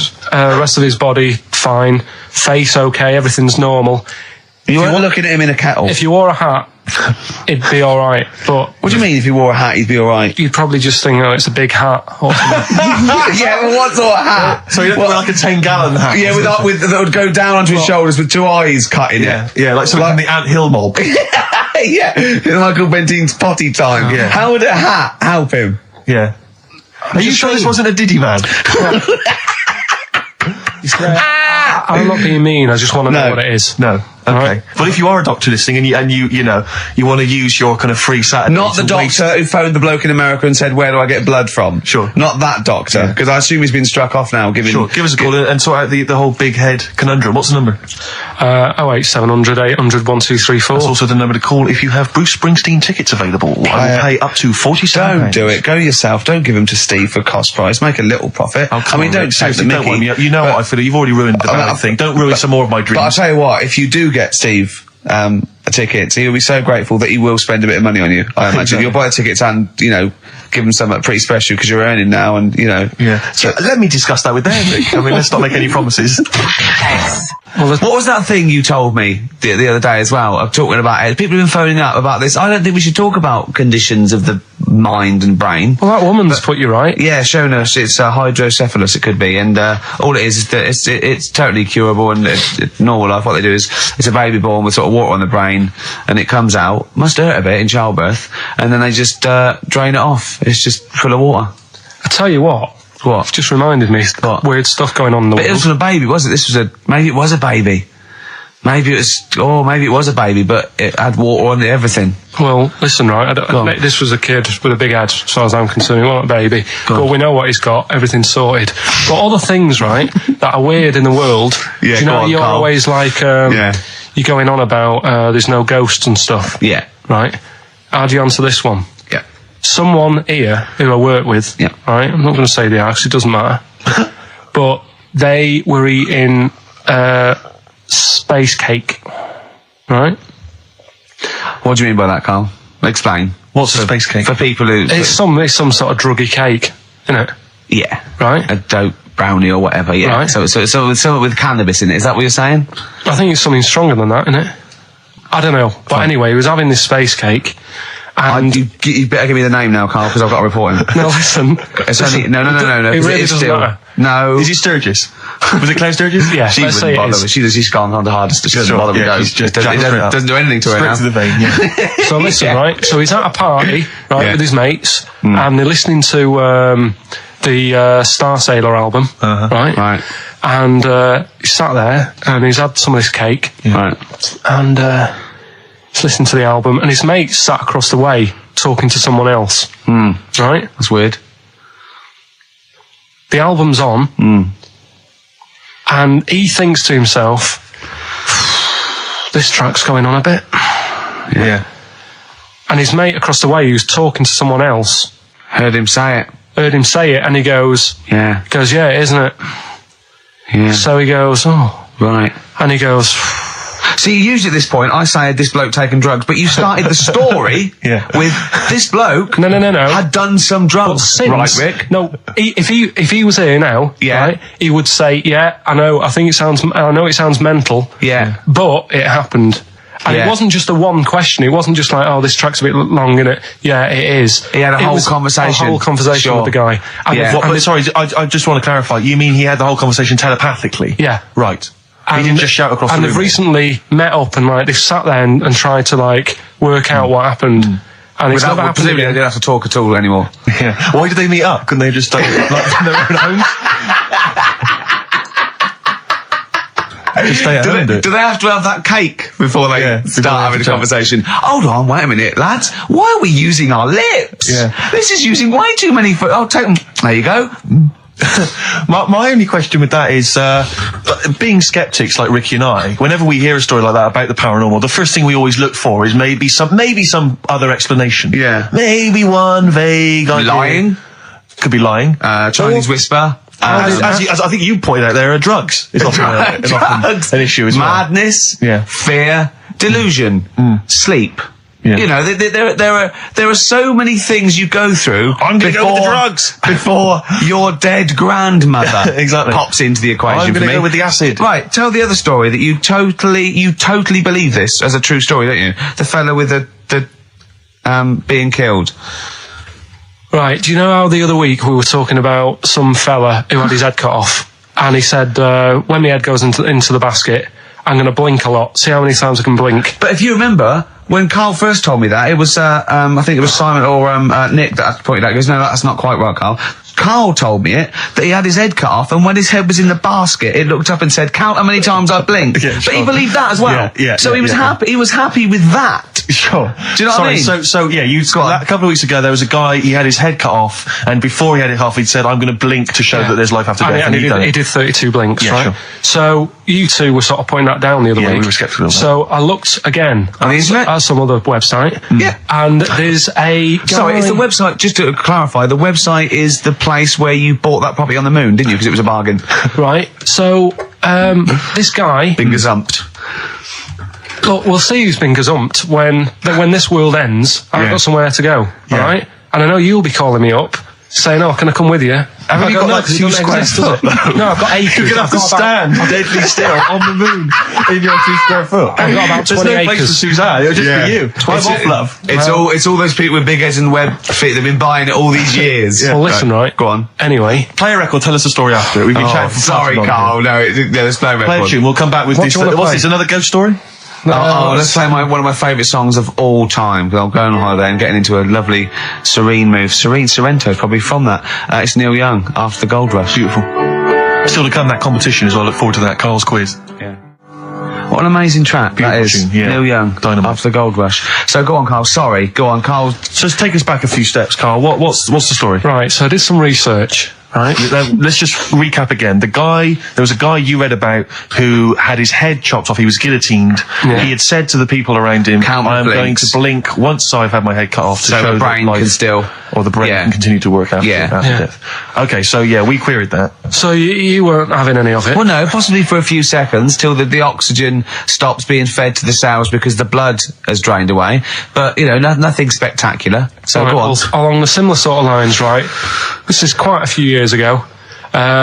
This fella sort of upset the royal family doing something, right? So they said that this isn't good. Wasn't Ben Oughton at that Jubilee thing, was it? I can't remember what it was, and they said, right, That was terrible. we're gonna cut your head off. You know, you gotta show people like you can't be doing what you've been doing. What was this, the 1970s?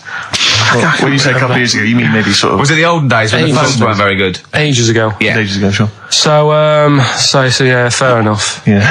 So Very philosophical.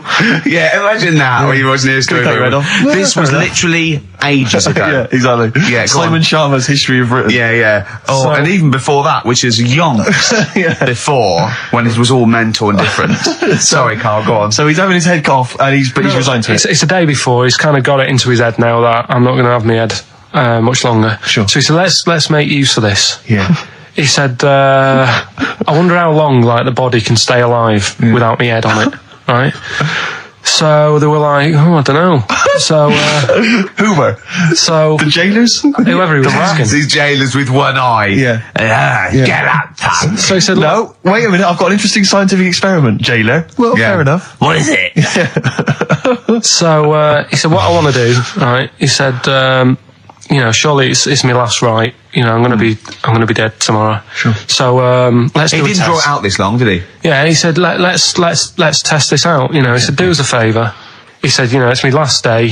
What I want you to do is, you're going to cut my head off. Let's put a white line on the floor Right. and see if, because there's no point asking how far he can sort of walk without an head if there isn't a line, because you don't know what to count. Do you know what I mean? If he loses his head and he's running around all over the place, you can't really count That's that. not impressive enough, yeah. So they said, let's make a white line. Sure. Yeah. Who said And- this? He did or they did? I think they started to join in with him and saying, well, let's make this a... Sure. You guess it. Go on. So, They got Norris McWhirr down. The Guinness people. Oh. Yeah. so they said, let's get this white line. Yeah. And Dedication's all you need. we'll do this tomorrow. And he said, all right, then I'll see you in the morning. So we go- I'll see you in the morning. Night, night. Sleep tight. Bye. I love the fact that Carl knows exactly what was said. That's beautiful. Yeah, he doesn't know the story Yeah. or what order it's in Yeah. or when But it he knows was. exactly what or was who said. said what, but he knows the introduction. All right then, see you in the morning. Bye. Oh, kissy. Oh, I'm not like that. Oh, you joker. Don't let the bed bugs fly. Yeah. Anyway, so he gets up. do you want a paper tomorrow? No, I'm all right. Go on. He gets up and they say, right, today's the day and that. And he said, well, I've got used to the idea. So here's a white line for you. Got used to the idea. Go on. So they go, right, you ready then? And he said, I go on. And they cut his head off. And the body walked 32 steps without a head. Wow. 32 steps. Incredible. And that's the lesson, really. Did it get as far as it walked along the white line, did it? Yeah, it stayed along the white line, did 32 steps, and then started to stumble a bit, and it just fell over. yeah. But, it was a test that your body can still keep alive for a little bit Yeah. when you've lost your head. Absolute twaddle. Absolute twaddle. What do you reckon you can do then without an head? How many steps? There'd be muscular spasm, right? Yeah. It would twitch a bit. It would, yeah. You could not distinctly take 32 steps. The body... Well, don't... Yeah. Is the doctor still on the line? Yeah. The fella that bought 6 parrots. Yeah. And, you could have got 32 steps. Right, so A you don't beheaded believe man that. doing a bit of line dancing. Right, you don't believe that, but something that you do believe that a cockroach can live a week without an head. It can. Slightly different kettle of fish there. Why? Wow, insect to human is what I'm thinking. Yeah, that but difference. there's not that much difference in Well, of course some there insects. Do you know that a snake has a heart and lungs and kidneys and stuff? Go on. No, well, I'm just saying. So You're making out as if like they're a totally different species. I am making out. I mean, call me old fashioned. Do you know what you're talking about, mate? I don't want you embarrassing yourself, Rick. Yeah, I am suggesting they're totally different beings. Yeah, that is. Yeah. Now, Carl, the cockroach is a very different thing. The interesting there is that it lives without its head, because a lot of it's on. There's some of them are phototropic, chemotropic. Some of them just literally have irritation and muscle memory. I mean, they do have a central nervous system, but it's very different. So if you lose the head, it bypasses a lot of that anyway. All this is running around. The reason it dies is because it can't take on water. But it's very different to a man, right, having consciousness and then losing that and the body's still going, no, I think I remember what I was going to do here. Yeah, so I'm going call to out carefully walking along walk the white line. 32 steps along this white line. And Mason just looking down going, oh, missed a bit. Yeah. Maybe the head was in the corner going, left, Yeah. left, left. Oh, he's now, Well, let's just put it out. I mean, if anyone listening has maybe had a relative beheaded, maybe in a horrendous car accident, but they got up, maybe they went for a walk, they had a little chat. Oh, they passed dear, on. Carl. Get in touch. Oh, Carl, you are my favourite being. You are my favourite species. Now, you, Carl, may not be particularly different genetically from a cockroach. You are, Why can generally cockroaches speaking. do that? Why whoever made them went... Let's play a record. Do you know what? When I told him this fact, I send him little facts on text messages just to inflame his, interest. I just sent him a cockroach can live 9 days without its head. He texted back, "What's the point of that? Yeah. What's the point of They're that?" not doing experiments, these cockroaches. It's a boring last week to have. And he went, on top of all that, you're thirsty. So it's the worst week of your life, isn't it? That week without your head. Play a record. Play a record, Carl. Competition time next. Oh, look at his little face. Look at his little You've not heard face. Carl's competition. Oh, we could live without an head. Right, okay, educating Ricky. What have we got? Airy Chinese kid, go on. Right, yeah. This is the... I didn't want to do this. What do you want to do it? Well, I wanted to give you three, and I gave you one. It was like the alien man gets a beard or whatever. Yeah, And- which was total rubbish, so this one should be better, maybe. Hairy Chinese kid. Right, well, we've talked about hairy people in the past. True enough. Haven't we? Yeah. The little kids who grew up in woods and hung around with wolves and that. Yeah, again, you're confusing it. Yeah, they're not, there were some people that were born very hirsute. They were not the people who were brought up with wolves. You just put that together in your Homer Simpson type mind. Right, well, this is like a sort of close to that sort of story. But the weird thing is, right, Chinese people aren't that hairy as a nation. No, seriously, that's a well-known fact. They don't have that much body hair and stuff. Okay. So this little kid who was born over there, he was like covered in stuff. Was he? And it was only his nose that wasn't hairy. The rest of his body was caked in hair, right? And his hair sort of What grew. sort of hair was it? Was Thick hair. No, what I mean is, was it sort of like a pony's mane, so he just looked like an Ewok? You know what I mean? Just like hanging down sort of straight, dark hair. In the picture, it looked like it grows was it from his downy? eyebrow. It grows from his eyebrows quite thick, and then it just goes all the way over You his don't head. think it was just really long eyebrows that he'd done a comb over? No, it was all over his body. It had a picture of like his back and that. Yeah. And Had he styled it? Had he styled it at all? Did he have it in a quiff or? no, it was just hanging everywhere. all over him. Yeah. And they were like, this is a bit weird happening in China, where we're not normally that hairy. That was the scientist speaking there. Yeah. And the local press and that were getting him down, calling him monkey boy and all this. Oh, And thinking Chinese press. but the doctor, Yeah. Oh. They're cruel, aren't they? It's like those game shows. That's Japanese, isn't it? Yeah. That's what. Yeah. and the doctor said, Was Carl talking through all that time while we were just like talking to each other then? Because I turned round and I still saw he was talking. Go So on. anyway, the local press came in to see the hairy boy, the monkey yeah, boy. and they were like being tight, taking the mickey out of him. And the doctor said, Showing him nuts. he's only hairy. Said he's a healthy young kid. The only faults he's got is he's got a little bit of eczema and a boil. And he said everybody should just treat him the same. And I think he grew up a healthy kid. Yeah, so that's the That's the end of the story. That's not a story. why. But I've got nothing. I don't know what to say to that. So someone in China was born slightly hairier than the rest, and he was normal apart from eczema and a boil. That to me isn't a story. But if it is, I've got a million. I mean, it's sort of like bloke from Manchester went a bit bolder than the rest, got a job on radio. He was normal. I mean, that's not a story, is it? So that's educating Ricky. Will we Brilliant. do that next week? That is brilliant. No, I think that Carl. was good. I did. I mean, I enjoyed that. I learned something from that. I mean, I want to get. I mean, this is all from one book, is it? Yeah. That's an interesting book. With the, I don't want to dwell on it, but with the hairy Chinese kid, what did they say about that? What was the, I mean, was it once there was born a kid who was slightly more hairy than everyone else? But yeah, it's all right. He only had a boil. Oh, how did they word it? How did this capture your imagination?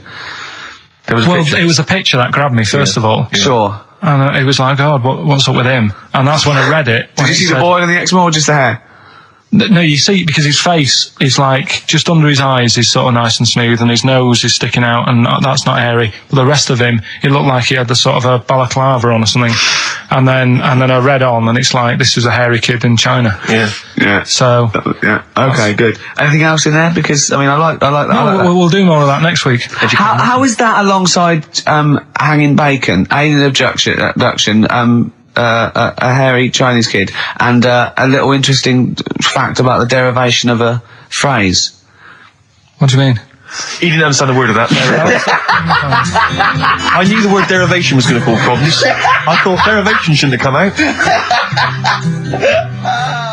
No, I wasn't disputing. He's all smug because he just had a phone call. That was Beck, lost cause. Go on, tell him why you're all smug. Because Adrian just called up. Yeah. After hearing the story about the Chinese kid. Yeah. And he said, yeah, that's true. He said that there was a TV programme on it. Yeah. He had a chromosome defect. Yeah. And it made him hairy. And his mum and dad used to have to shave him. That wasn't in the book. But thinking about it, that's not a good move anyway, is it? Because they say that for women, if you get a few hairs on your top lip, don't shave it because it'll grow back thicker and faster. So they should just let him. They should have just said, well, let's see how bad it gets. But if they went in there straight away if he came out as a baby and a little bit hairy, they should have left it for a little bit. But Adrian called up and said, yeah, he was hairy, he was all right. We weren't disputing there was a Chinese kid born slightly hairier than the rest. We were disputing the fact that you didn't actually tell us a story. You just told us a And what we are disputing is that man was abducted by aliens for 3 days and grew a beard. Yeah. That's definitely not true. No. We don't know about chewing the fat, but it sounds quite viable. Yeah. You see, the difference is between me and Steve and you is that what we believe isn't random. Well, anyway, listen, a good friend of ours, Ross Noble, he's given me this picture, Carl, which he's got from a magazine. He loves you. And I have to say, I think this... I just looked at it then. Obviously, it's not going to mean much to the listener. Oh, this is self-indulgent. It is currently available. I think it's in the current edition of Bizarre magazine, so you might want to buy that. It's not horrible, though, is it? There's a certain grotesqueness about it. Oh, it's a deformed person, isn't it? Well, to a degree, but I think what it's going to do for Carl is give him, I think for you and I, Rick, we're going to see his face. Lighten up, like opening a wonderful Christmas gift. Oh, you know what? I think I've seen this. Is this the one with the kid with the big head? I'll be honest with you, Carl, it is. Have you seen it already? Yeah. Let me just show it to you again so you can I haven't seen it. It's like... Yeah. We shouldn't be laughing at that. No, but that is like the kid who I went to school with. That is the same. That can't be the same. So do you recognise him? Seriously, that is the same thing he had. I have to say, it does look like it's been computer generated. It's so odd. Yeah. But look at the child's face. I know. Look at his reaction. Don't take another photo of me. I'm not sure this is right. It's not right. But I was hoping that would give you, Carl, just a little glimpse of. We've had a request as well on the best bits. So someone wants to hear you talking about your mates with the big heads. I don't believe it, because every time we go there, we get some sort of complaint about something. About what? Just leave it. Well, that for some reason that always goes from the story with my dad going to Blackpool for taking those kids there. And what kids? And, leave it. No, what? I don't know. There's people who don't know what you're talking about. I'll tell you when we put a song on. No, well, I know what it is, but you can't just say that. Well, Is it when your dad put a kid in the wheelie bin because he was getting out of hand? Yeah. So we're going to we can't go through it again. It's too controversial. And it was in one of her magazines, and there's this article, right, about these identical twins, brothers, right, and one of them meets this girl, right, and it turns out she's got an identical... I've heard this is true. Right. They get married. She's got an identical sister. Right. So they both go out. So two identical twins, male going out with two identical twin sisters. Yeah. So I was looking at it going, oh, that's weird, because you see them, like, they're always wearing the same cardigans and that's like... But then, but if you're an identical twin, then you probably would fancy the same sort of person, wouldn't you? But then I was asking, she was going, it's getting near the plot, the murderer. If they had a kid, would they look the same? Yeah. Not necessarily, because it depends on what genes are passed over. Even though they've got the same exact sets of genes, that you don't pass on all the genes, do you? It's 50-50, but you don't pass on exactly the same genes in each sperm, let alone with an identical twin. Yeah, but even though you don't do that, like my brother and sister don't look like me, but you know they were related. Because they share 50% of your father's genes. Gobbledygook. Yeah. No, you share 50% of your father's genes and 50% of your mother's, but not the same 50% on 2 occasions. I think I've lost him already. When you brought in the word genes, I thought you was thinking, what no, they wouldn't necessarily. They wouldn't necessarily, no. They could do by Did Suzanne look at you like Oliver Hardy looks at Stan Laurel when he's just like nailed his hand to a wall or something? She went, ask Ricky tomorrow. And then turned up John Nettles. And then turned it up. Yeah. Oh, that is brilliant. I think I heard a story once where 2 sets of Siamese twins married. What if you fancied the one on the left? Yeah. What if one of them was having an affair behind the other one's back? That'd be difficult to conduct, wouldn't it? You better show off he's waking up. What are you doing? What are you doing? What are you doing down there? What are you doing down there? Nothing. There's no one down here. Well, I think there is, because I can see her sister here. No. What's she doing? No, she's covering for him. What are you covering for him for? He's your husband. Is my wife down there? I read something about some Siamese twins. Go on. And one of them was saying, we get on each other's nerves and that. The other one was going, we don't. I didn't know this. I've never liked you. I've never liked you. One of them was going, I hate doing the washing up, but I let her do it.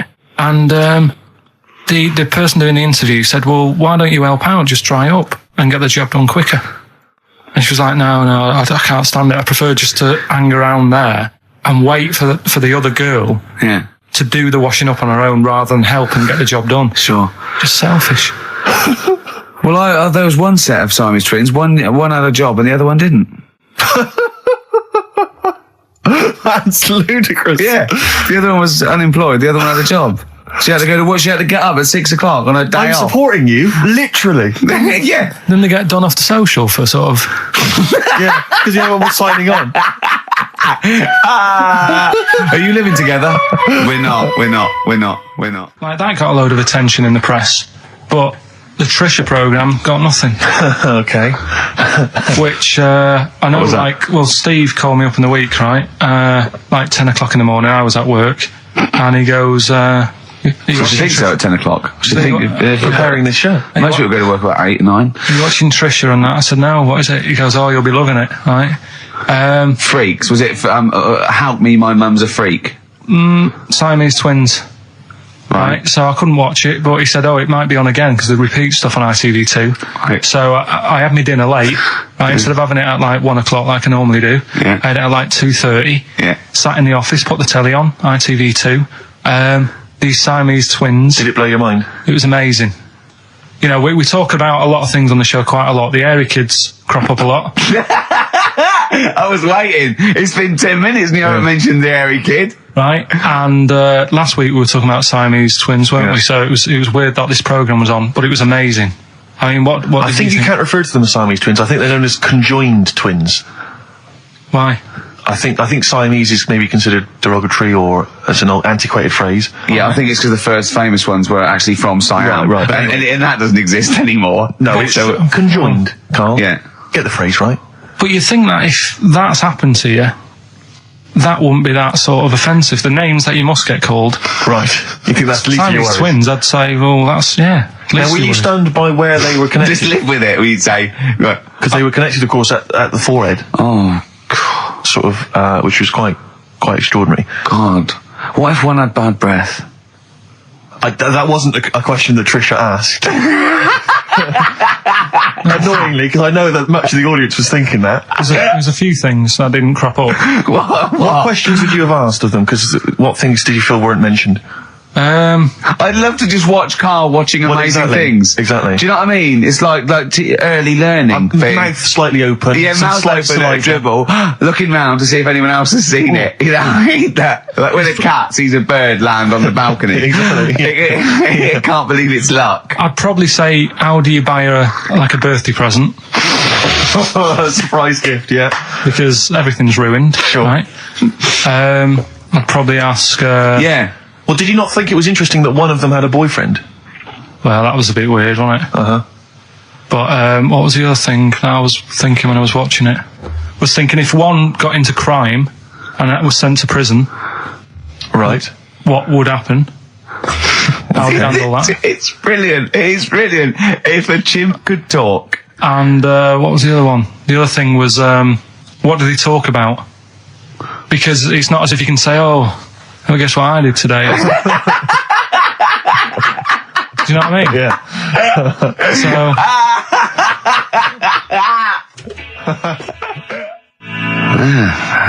brass in pocket, and if they're pretending to be good, they're doing a bloody good job of it. I love them. That's Ricky Gervais on XFM 104.9 with me, Steve Merchant and Karl Pilkington. Karl is still buzzing about these conjoined twins.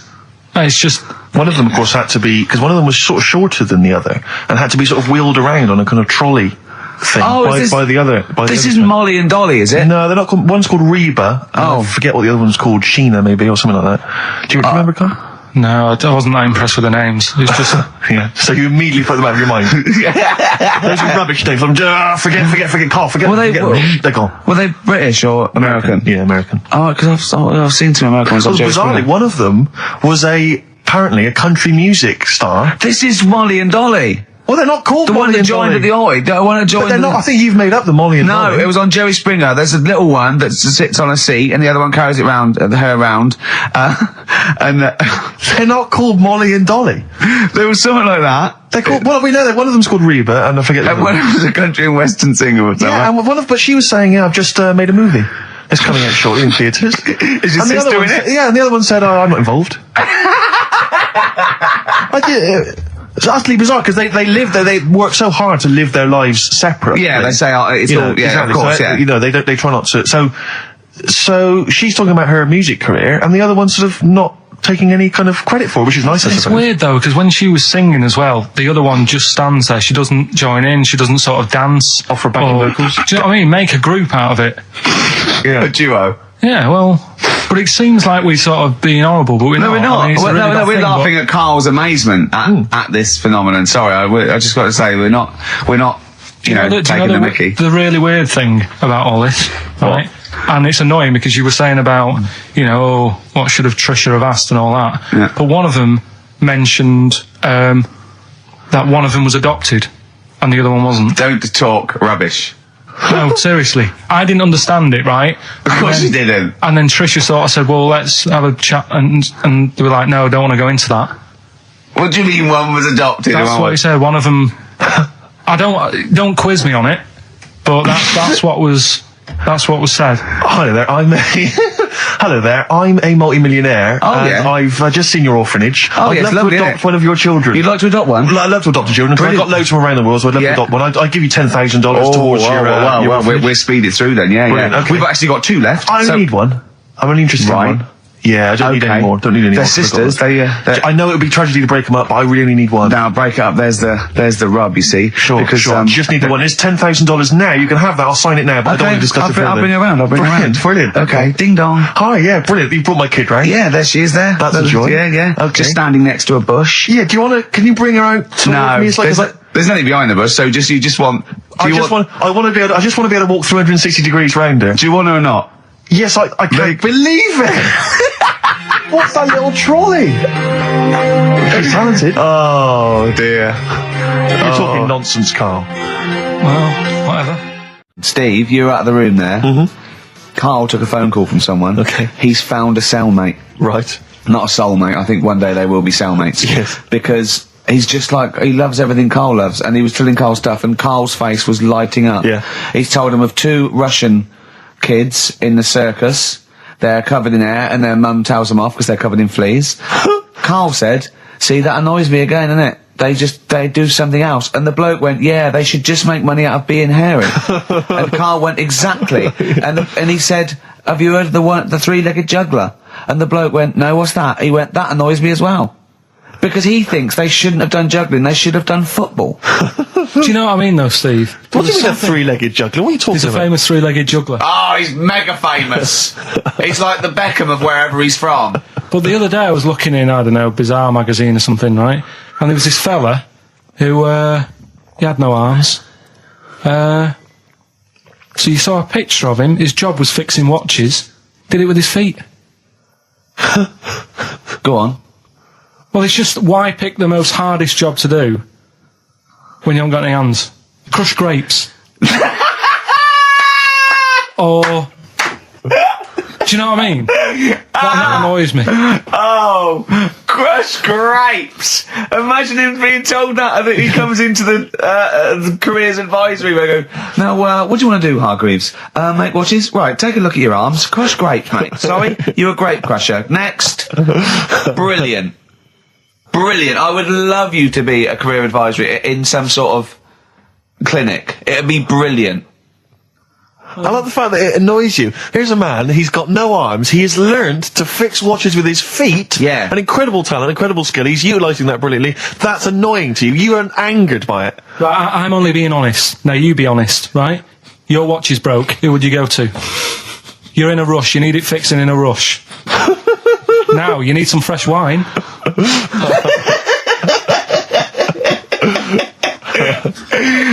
Be honest. Oh, you're amazing. But what's this thing that you've been talking about, this video? Freaks, right. It was a thing that was banned for like 50 years. I think it's been taken off again, but I don't know why, if it's just been deleted, right? It's a quest. If anyone out there has got a copy of Freaks on DVD or VHS, can Karl borrow it, please? I almost want to set up a camera to see him watching it.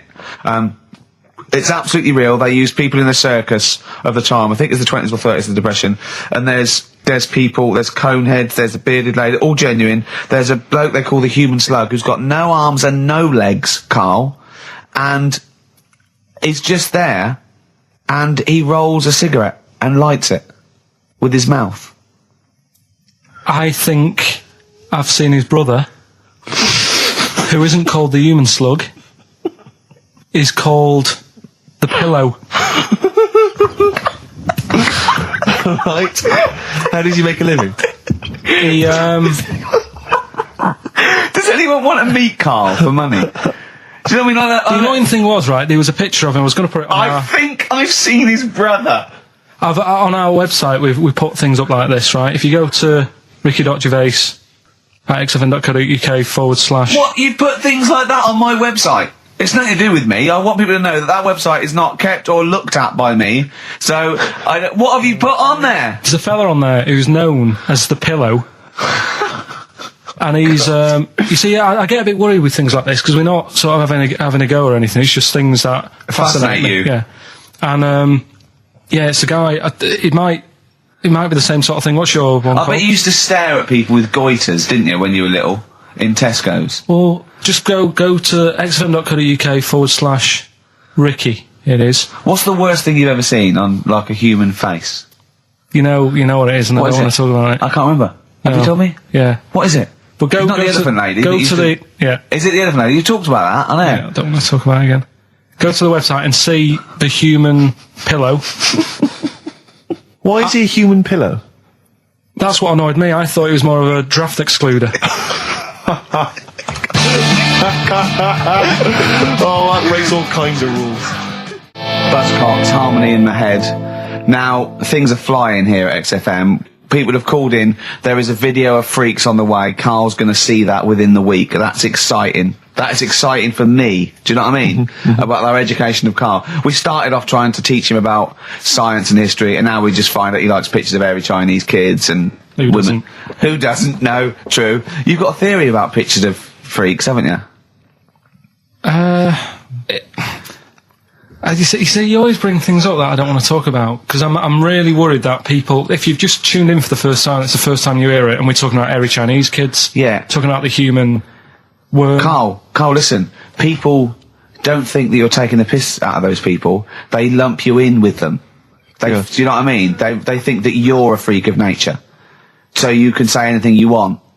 Do you know what I mean? Because it's honest, it's from the heart, it's genuine. So don't worry about that. Yeah, but Suzanne was saying last night that I've got a heart of stone. or whatever it is. Why? Because I wasn't crying at Comic Relief. And all I always used to say to her, get out Elephant Man, let me watch that for 30 minutes, I'll be crying my heart out. Why? Why do you care about that but not... Because it's that is more real, isn't it, right? Think of John Merrick. Sorry. What, the film starring John Hurt is more real than footage of starving people in Africa? No, but what I'm saying is, think about... See, this is why I didn't want to bring it up, because people are going to just say... Well, you're allowed to cry at what you like. People can't have you for not crying at someone and crying at someone else. Imagine that, like, if you've seen the film, you know, his head's all, you know, messed up and that. Yeah. He's getting picked on all the time. Yeah. By Michael Elphick, I remember. Yeah. It's just really, really sad. Whereas, you know, we're trying to help But out you give him a bun and people. he forgets it. Do you know what I mean, though? He never forgets, Rick.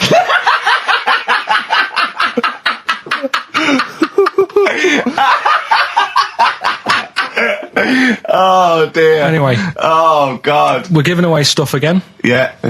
Time Tell for me your theory about freaks who have their picture taken. No, I'd leave it. No, can I tell you? We'll do it next week then. Can I tell you what this is? Go on, quickly, what is it? Right, when he sees a little picture, like in his books he's got, he carries round those things, right? And there's like a fella with a little head with some like, able-bodied people. He goes, the only reason they got to take that picture, right, was so they could show their mates, say, look at me, the little fella with a little head. That's his theory. Yeah. So every picture of a freak, they're being... Steve, let me describe the picture to you. This little fella with a little head. Right. Playing on the piano. I've seen it. All his family stood around and mates and that. When have you ever seen a picture of someone playing the piano and everybody wants to be in on it?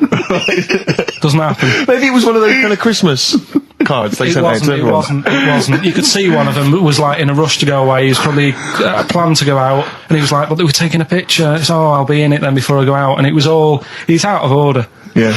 If you say, do you know the one? I do know the one you mean. Yeah. What about the one in the when you went down to Cornwall in that little We'll pub? talk about that next week. What you want to get on, do you? Yeah. Right. Right.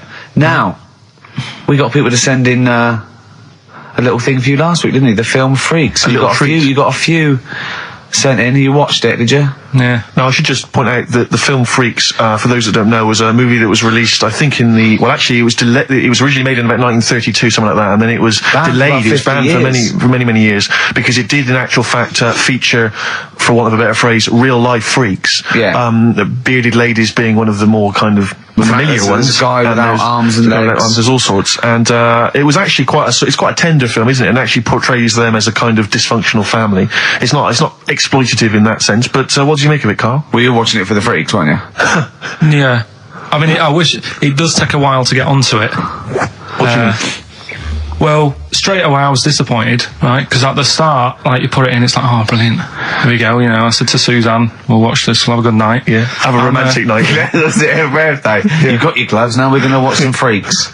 So, put it on, and it starts off, and it's like, you know, the following film, you think, oh, it's like following films rated 15, which means, you know, might contain scenes of violence, bad language and sex. Yeah. Mention nothing about pinheads. Right.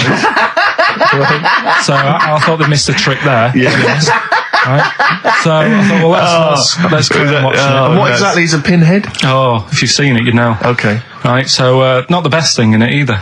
So imagine that. Okay, so you're watching it. So sat there, I think, right, something comes on, and the little fella's on there, the little fella we were talking about, the Pillow Man. Right. Is it the best thing in it? Now, what's the Pillow Man again? He's a fella who years ago, he's got no arms and legs. Right. He's just a torso. Just and rolls, yeah. And there's a scene where you see him sort of rolling a cigarette up, just using his mouth, and it's like he lights it and stuff. And that's weird. And then what else is on it? So it can stanch your growth. And then there's a little fella on it who is fed up because he looks 5, but he's actually 34. Right. But there's a woman who is 42 and looked 8. So they both had the opposite thing. They were both really fed up. And I kind of thought that shows that, you know, you always want what someone else has got. Sure. Do you know what I mean? Yeah. So in a way, there's a story there in that. No, you described the same there. No, it was like... No, they both, you just said, they both looked young, but they are actually both older. No. This was like a little man Yeah. Who was looked- 35 who was 35. and looked 8, yeah. and so did she. No, well, the other way round then. What? So she was an 8-year-old that looked 35? Yeah. So, oh, maybe not then. Anyway, No. But that wasn't that weird. I kind of thought it's a slow start on that. Yeah. And then, It's not a difficult film to follow. no. yeah, but I wasn't really listening to what it's all about. I was just looking at what they had. And they had like a fella who's running about on just, They had like he was shopping. they had a fella with no legs and he's running about on his hands and sort of got about on a skateboard, talking to someone about it. They said that's how E.T. was done. There's actually a little fella in E.T. Right. who's just half of, sort of half a body. Is that true? I've no idea. I've never heard that before. Why haven't we heard that before? I've never heard that before. I don't think he would fit in E.T. Because I think- where's the head? He's got no neck, E.T. It's a skinny little thing. There's no human neck couldn't fit in that skinny little neck. Well, You sure it wasn't Kenny Baker up to his old tricks? What are you talking about, Carl? There's a fella with no legs in E.T. in E.T. they had two fellas, right? I think they had a little, a midget fella. Right. Who did it. And then I think he was off sick and they were like, oh, what else are we going to do? So they saw a guy on a skateboard going by. And said, do you fancy some work?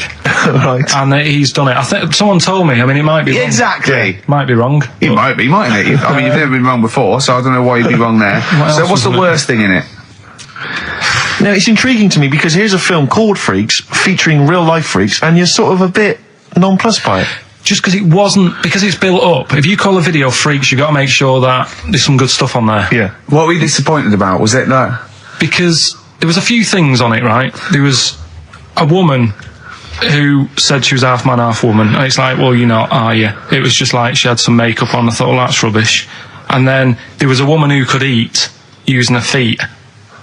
That isn't that freaky. Do you know what I mean? She's not hungry, she looks normal. Yeah. And that's when I was thinking, I mean, I'm not being right, Steve. You know I'm not being funny. Oh, here we go. No. But I'm just saying, if that woman wasn't eating and you were sat next to her in that film, Yeah. I'd probably be sort of drawn to you more than her. I'm not. I know you hate me saying it, but there's no point sort of pretending.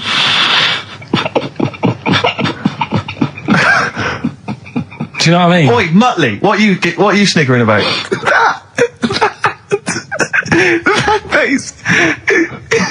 Well, you mean there were things in it that were less... What are you saying? I'm just saying. Play a record. Seriously, I'll slap you. I'm going to slap you live on air. Yeah, but you always get. I'm slapping you live on air. I swear to God. Alright, play a song then. He's playing a song. I'll play the song for you. Bruce Springsteen, Atlantic City from the album Nebraska. So melancholy, that one. I love that one.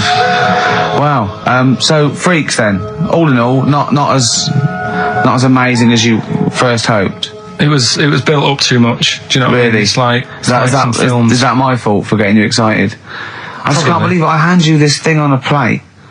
So I know, and I'm not being out of order, Steve. I'm just being honest. We've always said that about this show. We only talk about stuff, being honest and that. Yeah, no, sure. And I've always said the first time I saw you. Sure, no, you've always been honest, You know and I've always been honest with you. I've always said that you've got the intelligence and insight of a gnat. Yeah, but if I keep quiet, people don't know that. Sure. All right, incredibly they do, Carl, because you look stupid as well. Well, Yeah. No, but Carl was being nice then. You don't. I'm just saying you're a good bloke, and now I've got to know you. Sure. Yeah. The first time was weird when I saw you. Yeah. No, leave it. Don't just try to interrupt. Just let it go. No, I'm just saying the first time it was weird and that, and then weeks go by. And the weird thing is, I kind of thought maybe he's not that odd looking. Yeah.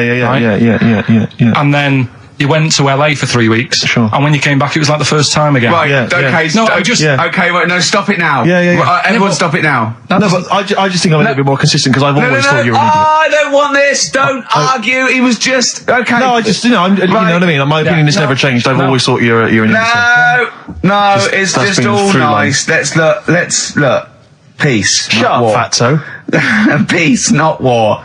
He's just such a stir, isn't he? No, He loves it. Don't think I didn't see you whispering behind the microphone about what to say to Carl. Look what I've just drawn, Carl, subconsciously. Yeah. Let's see. I drew a picture of him. It's not going to be on the website. It's not been on the website. No, it's going to be. I drew a little cartoon of him. No, not yours. I drew one of Carl. Right, okay. What are we talking about? That was a So yeah, no, the Freaks thing was over and done with. It was alright if you want to get it out on video. Sure. You know, it's probably worth a look. There's a couple of things on there that get you thinking more, you know, it's like how their life is and stuff, do you know what I mean? How it's affected, and like the little pillow man, or the fella who's got half of his body missing.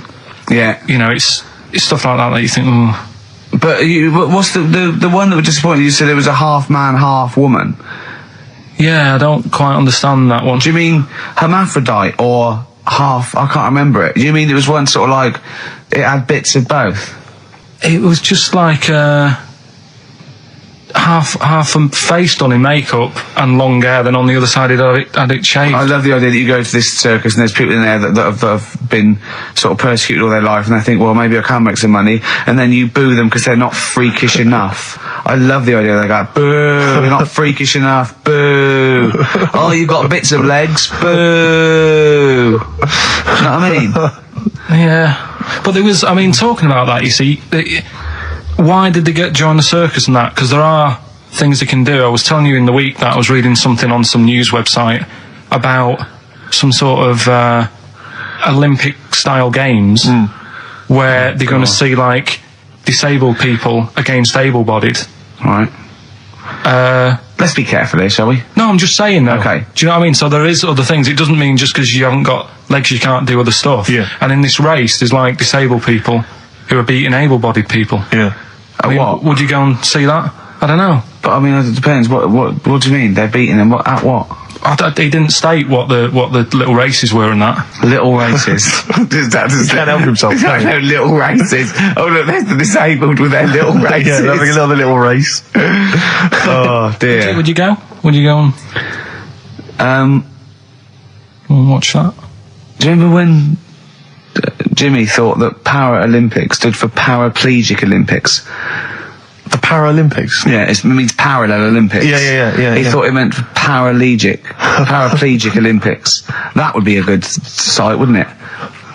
Mainly blow football.